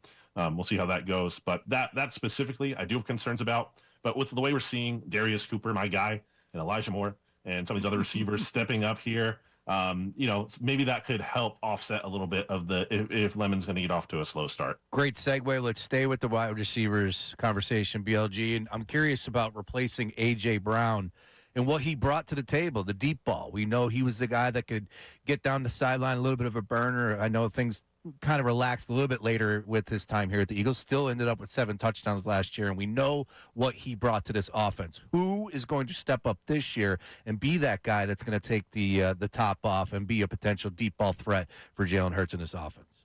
It's a great question, Sean, because I don't think they have like that true, just like deep guy specialist like they've had at times in the past. maybe Hollywood Brown, but like I don't think he's had a good training camp in that specific regard in terms of getting behind the defense. Haven't seen a lot of that. Darius Cooper does have some of that ability. Dontavian Wicks is more of like a jump ball guy than he is like a true burner kind of guy. So he can make some plays down the field, but it's not like he's going to be just blazing past the defensive backs there. So that element's going to be a part of this offense when you have Jalen who likes to throw those deep shots. So I don't think it's going to go away, but I think it's not about being one guy who's your deep guy as much as it's kind of everyone has their moments. Brandon Lee Galton, Bleeding Green Nation, and I was going to go Darius Cooper, but you couldn't help yourself and you brought him up, and we led you right into it. But it's the summer of Darius. The Cooper power rankings so far in training camp. Cooper Dezine 2, Darius Cooper 1, many are saying. But in all seriousness, is the opportunity there, and do you think he can take it? Because there's an obvious need at wide receiver next to Devontae Smith, and it's going to be whoever grabs it. And I'm not saying he's the true number 2, but do you think he's going to be a part of the guys that take number 2 and run with it? He should be, because he looks awesome. I mean, I think he might have actually broken a training camp record yesterday for most catches in a single practice. Like, he was just over and over. I'm writing down Darius Cooper in my notes. Darius Cooper. Winning at all levels of the field. Like, there's things he does that kind of remind me of AJ, which, is a lot to say from a player who hasn't proven anything in terms of the real games yet. But stylistically, I'm saying there's some of the same. He made a strong hands catch today, hands extended. I remember seeing AJ do that in the past. Like, he has to be, to me. And look, it's not just me saying this. Jalen Hurts was asked about Dontavian Wicks specifically and gave an answer about Darius Cooper and how great he is. So I think Darius Cooper absolutely needs to be a part of this offense. We'll see in terms of, like, do they trust him? Do they put Lemon out there instead? He's a first-round pick. There's the politics of that. But based on merit, Darius Cooper needs to be out there. Yeah, I know he's hurt, but what you saw of Lemon out there, were you impressed at all? I won't want to say I'm unimpressed in the sense that, like, he can't play. Like, that's not what I'm saying. I don't think we saw enough to make a great judgment. The Eagles were definitely trying to, like, intentionally get him involved with some of these design touches. I think that's a good sign in terms of them, wanting to. They feel good enough about to want to incorporate him into the offense. You would hope that for a first-round pick, but the sample size was small. And I just don't think he's popped. He didn't, like, there's other receivers on the roster who aren't even going to make the team, but, maybe they have a nice catch one day and they kind of catch your attention when you're not expecting it. I just didn't see any kind of thing from Mekhi Lemon so far. All right, a lot of sunshine and rainbows, which is that time of year, but it's also the time of year where nicks happen. And I'm wondering where we're at with the Jonathan Grenard situation. I know Vic Fangio addressed it earlier today. So, BLG, how concerned are you that the Eagles are counting on Grenard and to be their answer at the edge when we haven't even seen him practice yet? And what is your expectations as far as the injury is concerned? Yeah, I'm not concerned about Jonathan Grenard, like, missing week 1 as much as it might be an issue that could, like, impact his snap count, could impact how effective he is for at least a bit of time here. Vic Fangio previously talked about how they might be asking him to drop into coverage a little bit more than he's done in the past, and not having those reps here in the summer could kind of hurt him. So I do think it could be a hindrance in terms of over the course of the season, or at least early in the season. Maybe, he heals up, he kind of eases into things and starts to feel better in the second half of the season. So again, I think he's going to be out there on the field. I'd be surprised if he wasn't, but I don't know how close to 100% of the Jonathan Grenard we're getting. All right. There he is. All right, you've done it again, Brandon Lee Galton. We appreciate it. So last thing. So the Phillies, 87.5 wins on the season. Do you believe they're going over? Do you believe they're going under? I'll go, like, slight over. So you still think they're a playoff team? I think they are, like, barely hanging on to being a playoff team. By the hair of their chinny chin chin. They did that in 2022. Yep. And it ended up working out. I don't get those same vibes, though. You don't, but you would have said the same thing late in that season as well when they weren't looking too good and kind of were, quite frankly, very lucky to make the playoff. They had some breaks go their way at the last second. So, but to your point, it's never good when you can just be like, well, our best chance of hope is being like something crazy could happen because it's not looking good. Nope. All right. You're the best, BLG. Appreciate it, buddy. We'll talk to you. See you guys. Thanks, there he is, Brandon Lee Galton. Yeah, I think you brought this up yesterday or the day before. It had to be yesterday. We weren't doing a show on Sunday. But through 120 games in the This year, 64 and 56, which is 120, as I just said. 08, same record. Yeah. And then you brought up the World Series year. It was similar to where they're at as well. 22. Yeah. Yep. Yeah, no, they made the surge. The difference is Howard, Utley, Victorino, Worth, the offense is what carried that team. This starting pitching's great, but now you have the bullpen. So you're saying right now 87.5 is their number. They have 64 wins out of 120, so that means there's 42 games left, and you're saying 87? So 87 minus 64 You have to is... go 88 What's to go over. That's 24. So they need 24 wins out of the final 42. Yeah. Yeah, I don't disagree that it's going to be close. Oh man, I don't know if I'm taking the over on that. I'll be straight up. When you think about it, this is the best over/under number that you're going to have gotten since they were 9-19. So if you still believe they're in 8, see, I think they're 88, 89. I hope, which is very thin. I guess 88's what wins it. I mean, I'm in. Well, what do you need for the playoffs? How many wins do you need for the playoffs? Right around there, right? Yeah. But how many wins did they have 2022? 87, I think. Was it 87? Yeah, I think it was 87 on the dot. Okay. It's just so, like, man, you could see it sometimes, and this team looks good, starting pitching, and then you see last night. It's just 87. It's such a it's never a stress-free it's never game. fun games. Yeah, it's Very just like few with fun this bullpen, it stinks right now. Painter has a no-hitter, and then it's 3-2 before you can even blink. Blame Ricky. And now you got to bring Rangel in. It's like, oh, Jesus. And you had to stay with them. You couldn't take him out because they didn't have any relievers. Don Mattingly, after the game, said, if we would have won in the extra innings, I would have had to put Stubbs in. Sure. You have it? Oh, here's Donnie Baseball. That's a huge win for us, knowing where we were at with the pen and all the guys out there. To get that from Paint and Allen, huge tonight. You probably don't really want to think about it, but did you have a plan for extras if it went extras? Stubby, not a good plan, but a plan. Is this hockey? If he would have put Daniel Stubbs in, is that his name, Daniel No. Stubbs? What is his name? Who's Garrett. Daniel Garrett. Stubbs? Garrett Stubbs. Garrett. If he would have put Stubbs in the 10th inning, I'm just telling you, 610-632-0975, we'd still be taking phone calls on him. I would not have been able to handle it. You know what you do if that's the case? Somebody gets sent down to the minors and you bring somebody up. Even if it's a bad starter, you can't put the catcher in the 10th inning. Well, that you nailed it, too, because this was talked about yesterday via the timeline. Why did they call Sugart? Jay Sugart. Thank you. Now Shukri. Sugart. Not Sugart. Why did they recall him when he pitched just as much as these other guys? Like, why didn't you call up a fresh arm that you can use in last night's game? They're dumb. To give you extended innings, right? Because last night, if you go into the 10th inning, I don't like, you can put a guy that's a AAA pitcher in that's fresh, that can pitch multiple innings. Correct. You can't put your catcher in. Dude, we're talking about getting the 89 wins. Yeah. It may be a win. It may be one game that gets him in the playoffs this year. It could be any Put of these Stubbs damn in. games we've watched over the last 2 weeks where they've blown it and had an opportunity to win. Put Stubbs in. Oh, my God. What are we doing? But it's just like Bud Selig when they told him, hey, there's no arms left to pitch in the All-Star game. He's like, like Bernie. He had no idea what was going on. That was Mattingly last night. I'll tell you what. He said it's not a good plan. He said that was the plan. It wasn't a good plan. Yeah. No, it wasn't a good plan. I'm a big fan of Stubbs barbecue sauce. The old cowboy on the bottle, Stubbs. I'm not familiar with it. Oh, yeah, you are. I'm not a big, well, It's high in sugar. they have a sugar-free one. That doesn't taste great. Yeah, that's the issue. It's tangy, isn't it? Yeah, Stubbs got multiple flavors. Yeah, it's all right. I'm not a big barbecue sauce guy. Slather it up. Yeah, but on what? What do you eat? Chicken? Chicken, I'm not a barbecue chicken guy. barbecue, meaning like pulled pork. I like pulled pork. Yeah, with some coleslaw and a potato roll. See, I like a more vinegary Oh, yeah. barbecue sauce with pulled pork because I like the coleslaw right in it Yes. and some baked beans. Getting hungry now. See, I like that barbecue. Yeah. See, Ray probably just likes going to like Fridays and getting ribs at TGI Fridays. He's a Metagon. I don't think he likes the real barbecue. Right? No.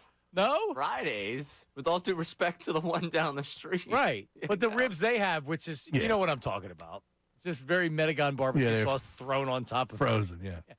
You got some barbecue spots out in your neck of the No, woods? no, not that I know of. I always wanted to own a barbecue restaurant. I'm not a big barbecue fan. Used to. Wibbs out there in Collegeville. They was closed. Yeah, they closed. good. They were Oaks family, too. Yeah, see, I've always wanted to Really? do just picnic tables, 6-pack holder of sauce on the thing, 1 roll of paper towels.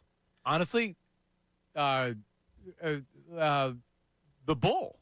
Yeah. Bull's barbecue was good. Man, you talking about going to a ballpark? That's good. That's good barbecue for a Sure, ballpark. he's killing it. Yeah, they moved the location, though, right? They put the wiffle ball I'm out. sure they give him a little bit of a discount because who he is. I would think so. But his stuff ain't cheap, that's for sure. Woo!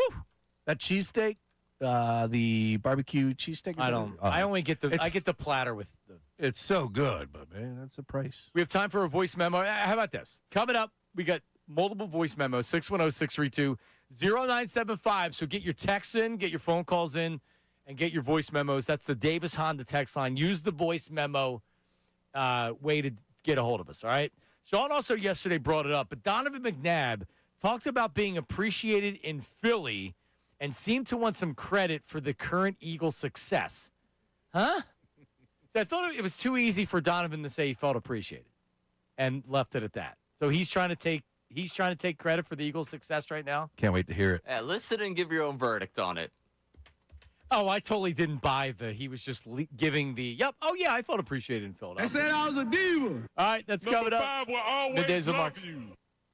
Now on 97.5 The Fanatic Sports Update.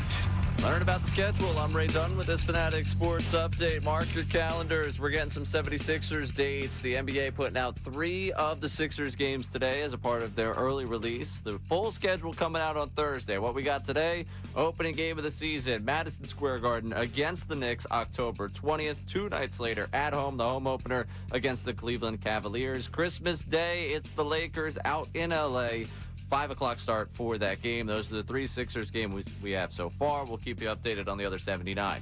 Phillies have another one tonight out in St. Louis where they survived, beating the Cardinals 6-5 last night using just Andrew Painter, Alan Ronhell, and Jonathan Bolin. Bolin getting his first career save in the win. Eagles camp continuing on today ahead of the preseason opener on Saturday in Baltimore against the Ravens. Vic Fangio met with the media earlier, said it's still going to be a couple of weeks till we see edge rusher Jonathan Grenard make it out to practice. This update is brought to you by Taco Bell. Experience the new $3 Pepper Jack Steak Burrito and Decadent Melty or Crisp Fresca. Limited time at participating stores while supplies last. Price is very tax extra. I'm Ray Dunn on your home for the Sixers, Flyers, and the Union. 97.5 The Fanatic and the Fanatic app.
we play number 5. By the way, just for the record, Donovan, I don't want to talk bad about Donovan. Donovan used to come on when I worked with Weekly for, it might have been 2 years. And to be perfectly honest, it was the right move to make. The segment did very well ratings-wise. I can't say that I necessarily wanted to have Donovan on because I was never going to be myself with him on the air. And I just wanted to kind of get out of the way and ask the questions. And Donovan did every week, man. He was very professional. He was great. But so let's just play it. I hung out with Donovan one night. So did I. How was it? It's exactly what you would expect it to be. Yeah, we partied. Yep. We had a good time. Anybody throw up the next day? Yeah, him. No. He I was leaving. It was like 2 in the morning, and I was leaving. I had to work, believe it or not. I mean, where were you, Deco? We were downtown. I forget one of those spots. And he goes, "Where are you going, man? Night's just getting interesting." And I'm like, "Man, I don't want to leave, but I got to work. I got to go." But he was cool, man. Like Donovan's a cool guy to hang out with. Yeah. He was where was it? It was a training camp. Do you remember it was the year Sean Andrews was away with the mental health stuff? Oh yeah. After I was working with Mike, right after the show, we were at what's that spot up there? There's a couple of them. In Lehigh? Lehigh Valley by training camp. There's a couple of them. All right. And this was the one, there's one downtown that I've been to, and then there's another one that's up a little bit. It's closer to camp. We did our show there, and then afterwards the players came because they had the day off the next day. And Runyon came. Donovan was there. I feel like pretty much most of the people on the team were there. And Donovan was great. Like he was cool with people. At the time, not everybody had a camera phone, because it's gone back that many years. But like Donovan's a good dude. He's a good dude. Donovan's a good dude. Yeah. But when he gets a microphone in front of him, sometimes he gets a little carried away with the woe is me and all that. And I don't know if we get that here, because everything I read from the Ross Tucker side of things, I thought it was a pretty good interview. He was on Ross's podcast, and I love Ross, and I think his podcast is awesome. So it's a good get Donovan on there. All right?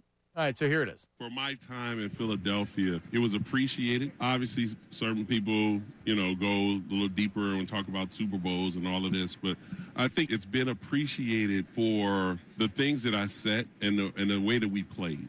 And with Andy, that being his first time as a head coach, and to take an organization that was trying to get back to relevancy, for us each and every year to be mentioned with the likes of the Indianapolis Colts and the New England Patriots at that particular time for being one of the winningest programs for over a decade. It says a lot. And also to see where we are right now in the game with the Jalen Hurts and the Nick Siriannis and those guys being able to win the Super Bowl, play in 2 Super Bowls, Doug Peterson taking the team to win a Super Bowl. It says a lot, but you can't forget about where it all started.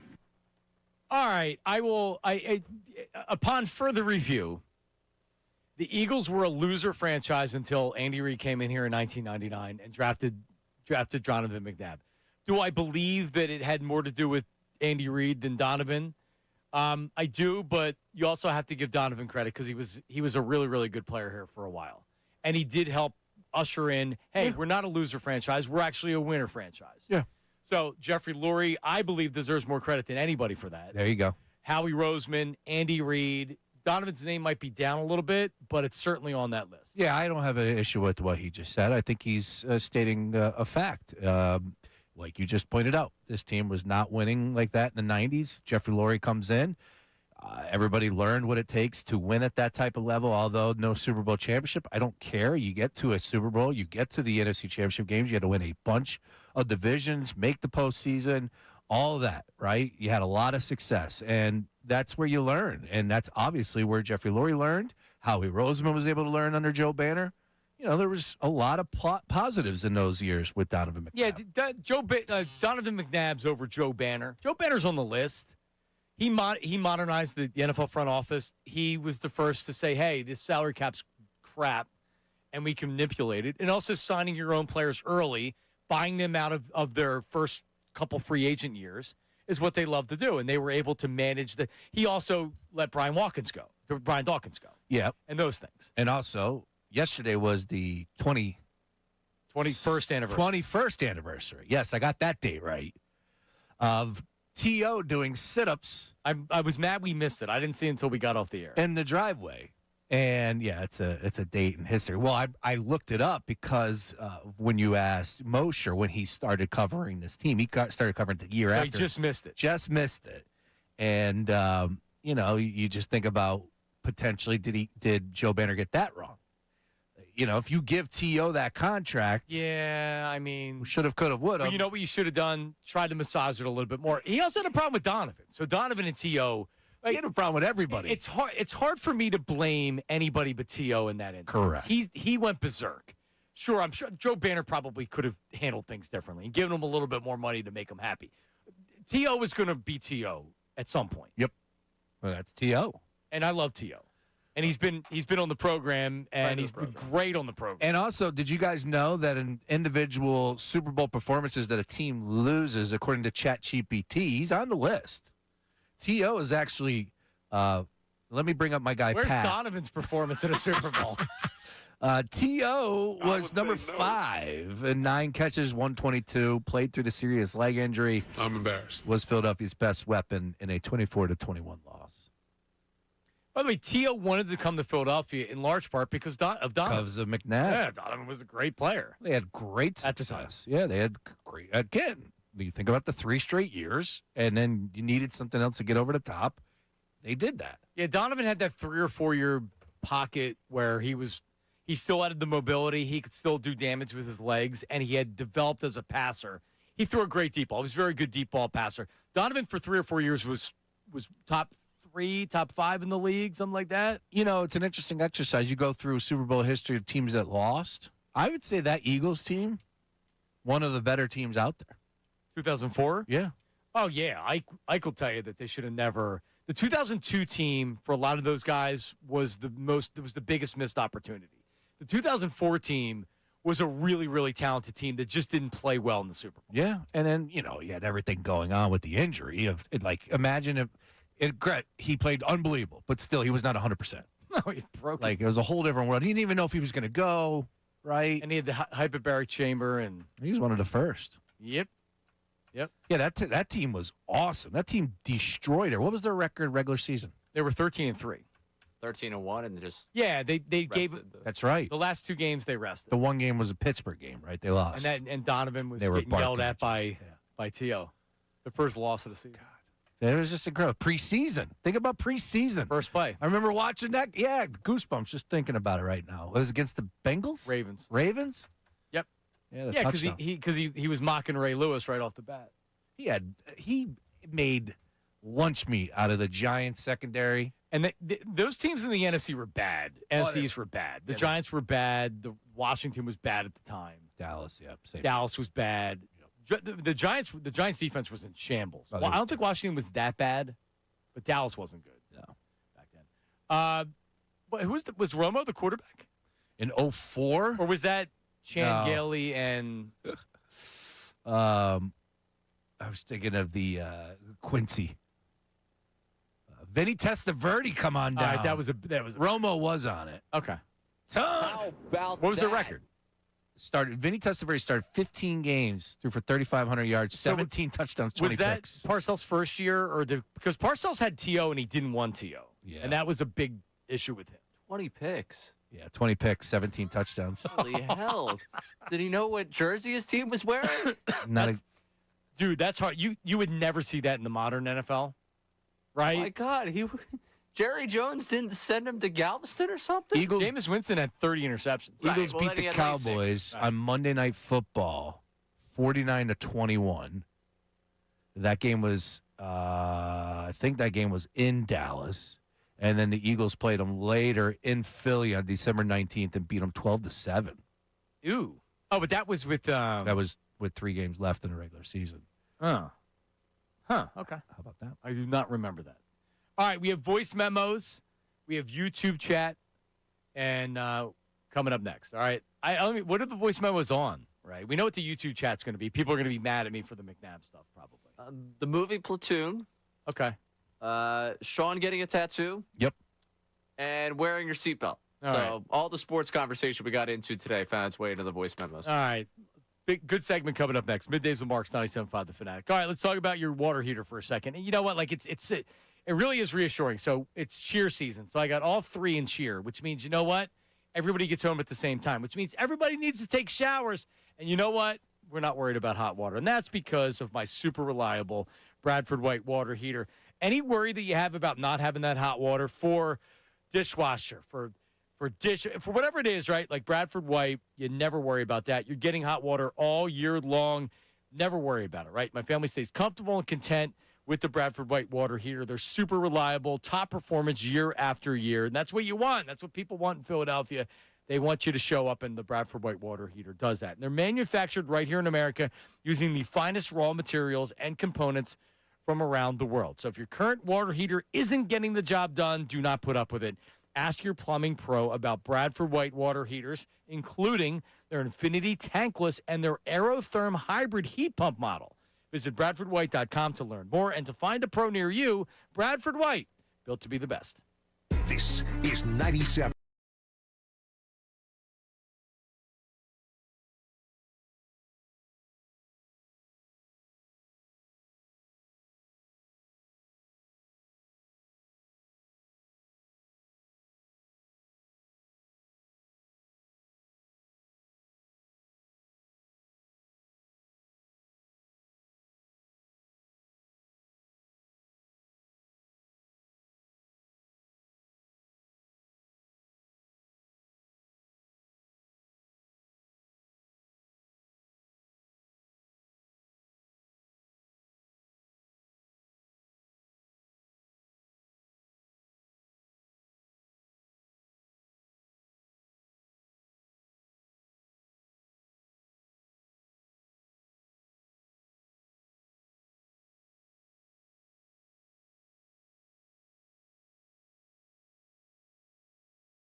Back middays with Marks.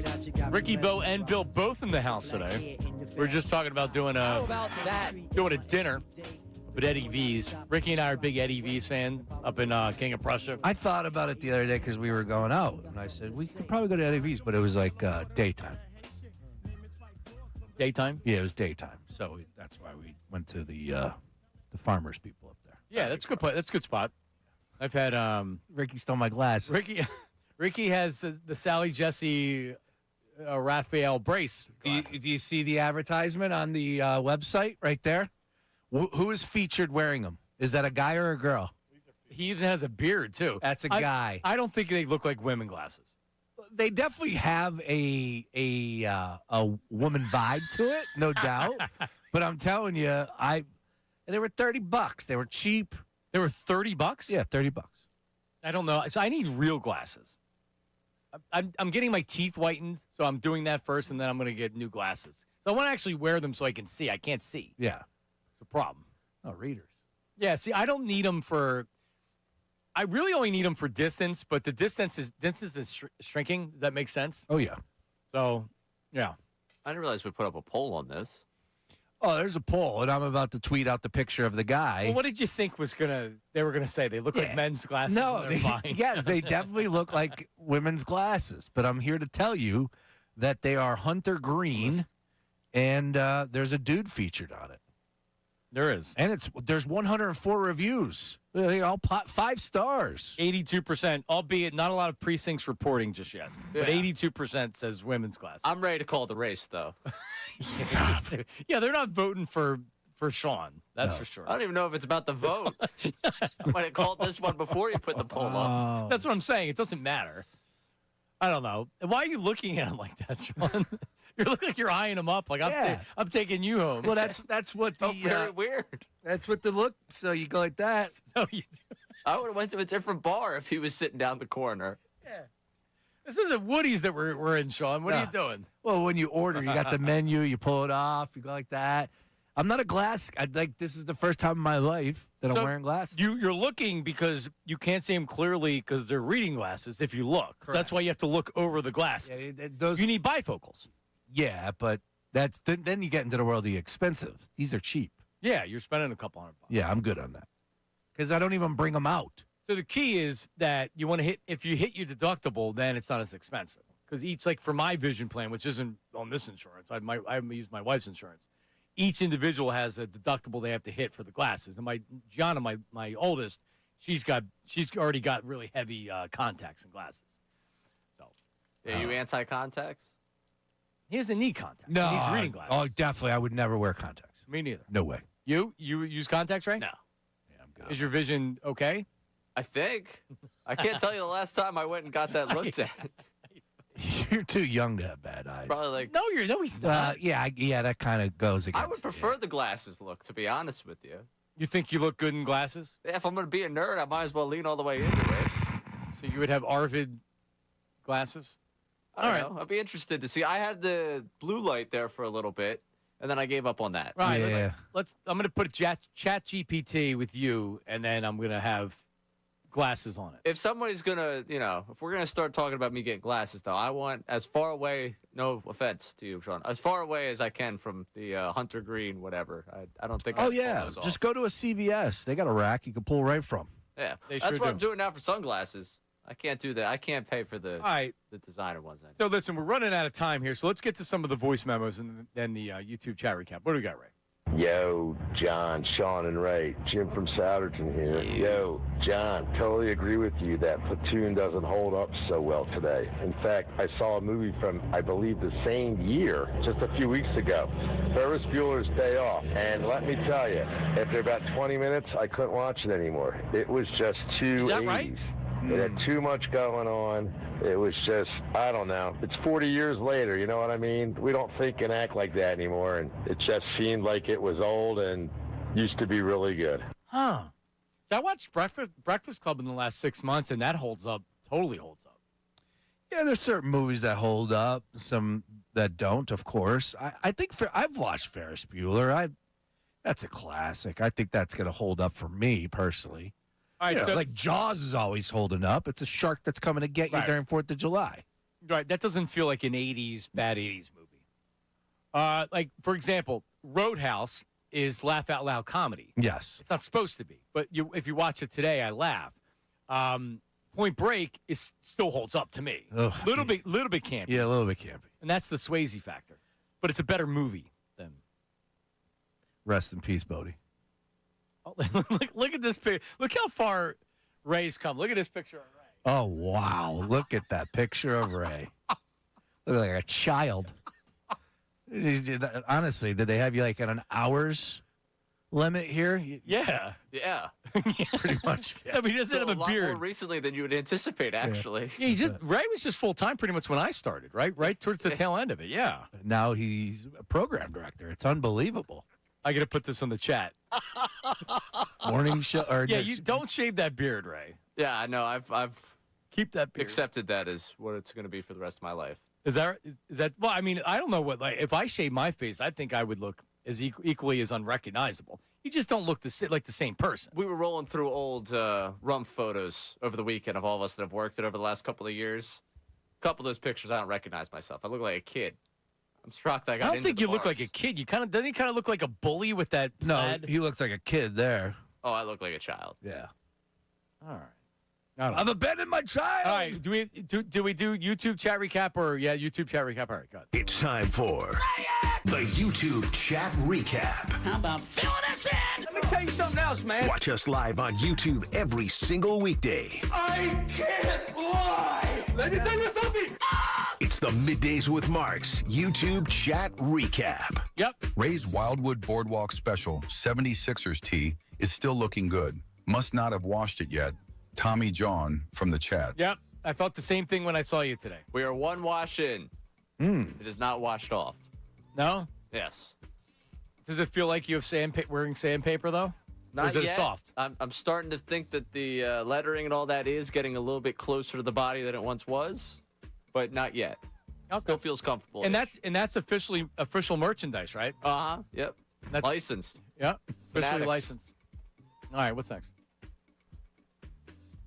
John clearly has too much dish soap stuck between his ears because not being able to comprehend that Hurts had one of the best games ever in a Super Bowl is insanity. This is Money Mar. Money Mar There you from go. the chat. Yep. I called it. What up, Money Mar? Yep. And I didn't see it live. I just knew that was Money Mar, not for the dish soap stuff.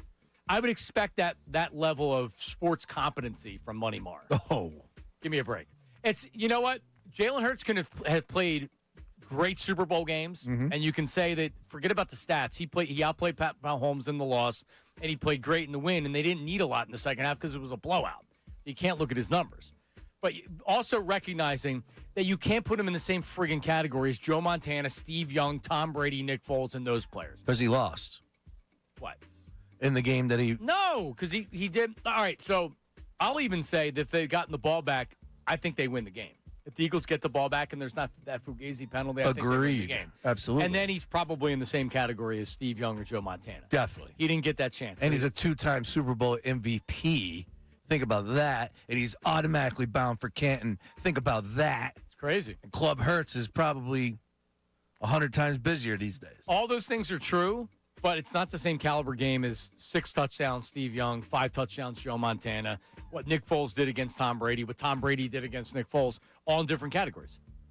Like, if you don't understand that, Money Mar, then you're really denser than I even thought before, dude. Yeah, come on, Money Mar. All right, what's next? John didn't get lucky after the 2022 Super Bowl, so he views it negatively. Randy from the chat. I think you're lucky. Yeah, I'll tell you what, that halftime, we were planning everything. I can't believe we lost that game. I really can't. Who was halftime that year? Was that the... Ooh, I don't even remember because we were partying. Was that Rihanna? Was it? Rihanna? Was she pregnant? Yeah. You know what I was doing in the end of that game, fourth quarter of that game? I was on the air. I was doing national radio. That was my shift. At that time, I had moved on from overnights, and I was doing 10 p.m. to 2 a.m. on Sundays. You were live during the Super Bowl? I literally am, and you can't do play-by-play, but what else am I going to do? What'd you talk about? I was watching the game. You were talking about the Super Bowl? I wasn't doing NHL talk like people weren't paying attention to the fourth quarter of the game. You got game. a counter program. Where's the Dude. soccer talk? Oh, I don't have to. I definitely didn't do that. Masters right around the corner. And I remember saying, all they need is a first down, then the game's over. And then they threw the flag, and I'm like, the game's over. Yep. Like literally in real time, like the game's over. It Hurts even thinking I about gave better analysis than Tony Romo wouldn't have even known what was going on. I don't know, Jim. All my hours at this station the next week were contingent on them winning that game. I had the most boring week of my life. It was the worst. Yeah, that was. All right. What's next? Bill Simmons is like Long John Silver's. When you see one, you go, oh, wow, they're still around. MBD from the chat. That's good. It's a good line. Long John Silver's. Yeah, where is one? Normally rest stops, right? You know what? Or a mall. I got a hankering for Arby's. Arby's are good. Nathan's are good. There's that Nathan's when you're going up to New York. Little beef and cheddar action Jersey right now. Turnpike.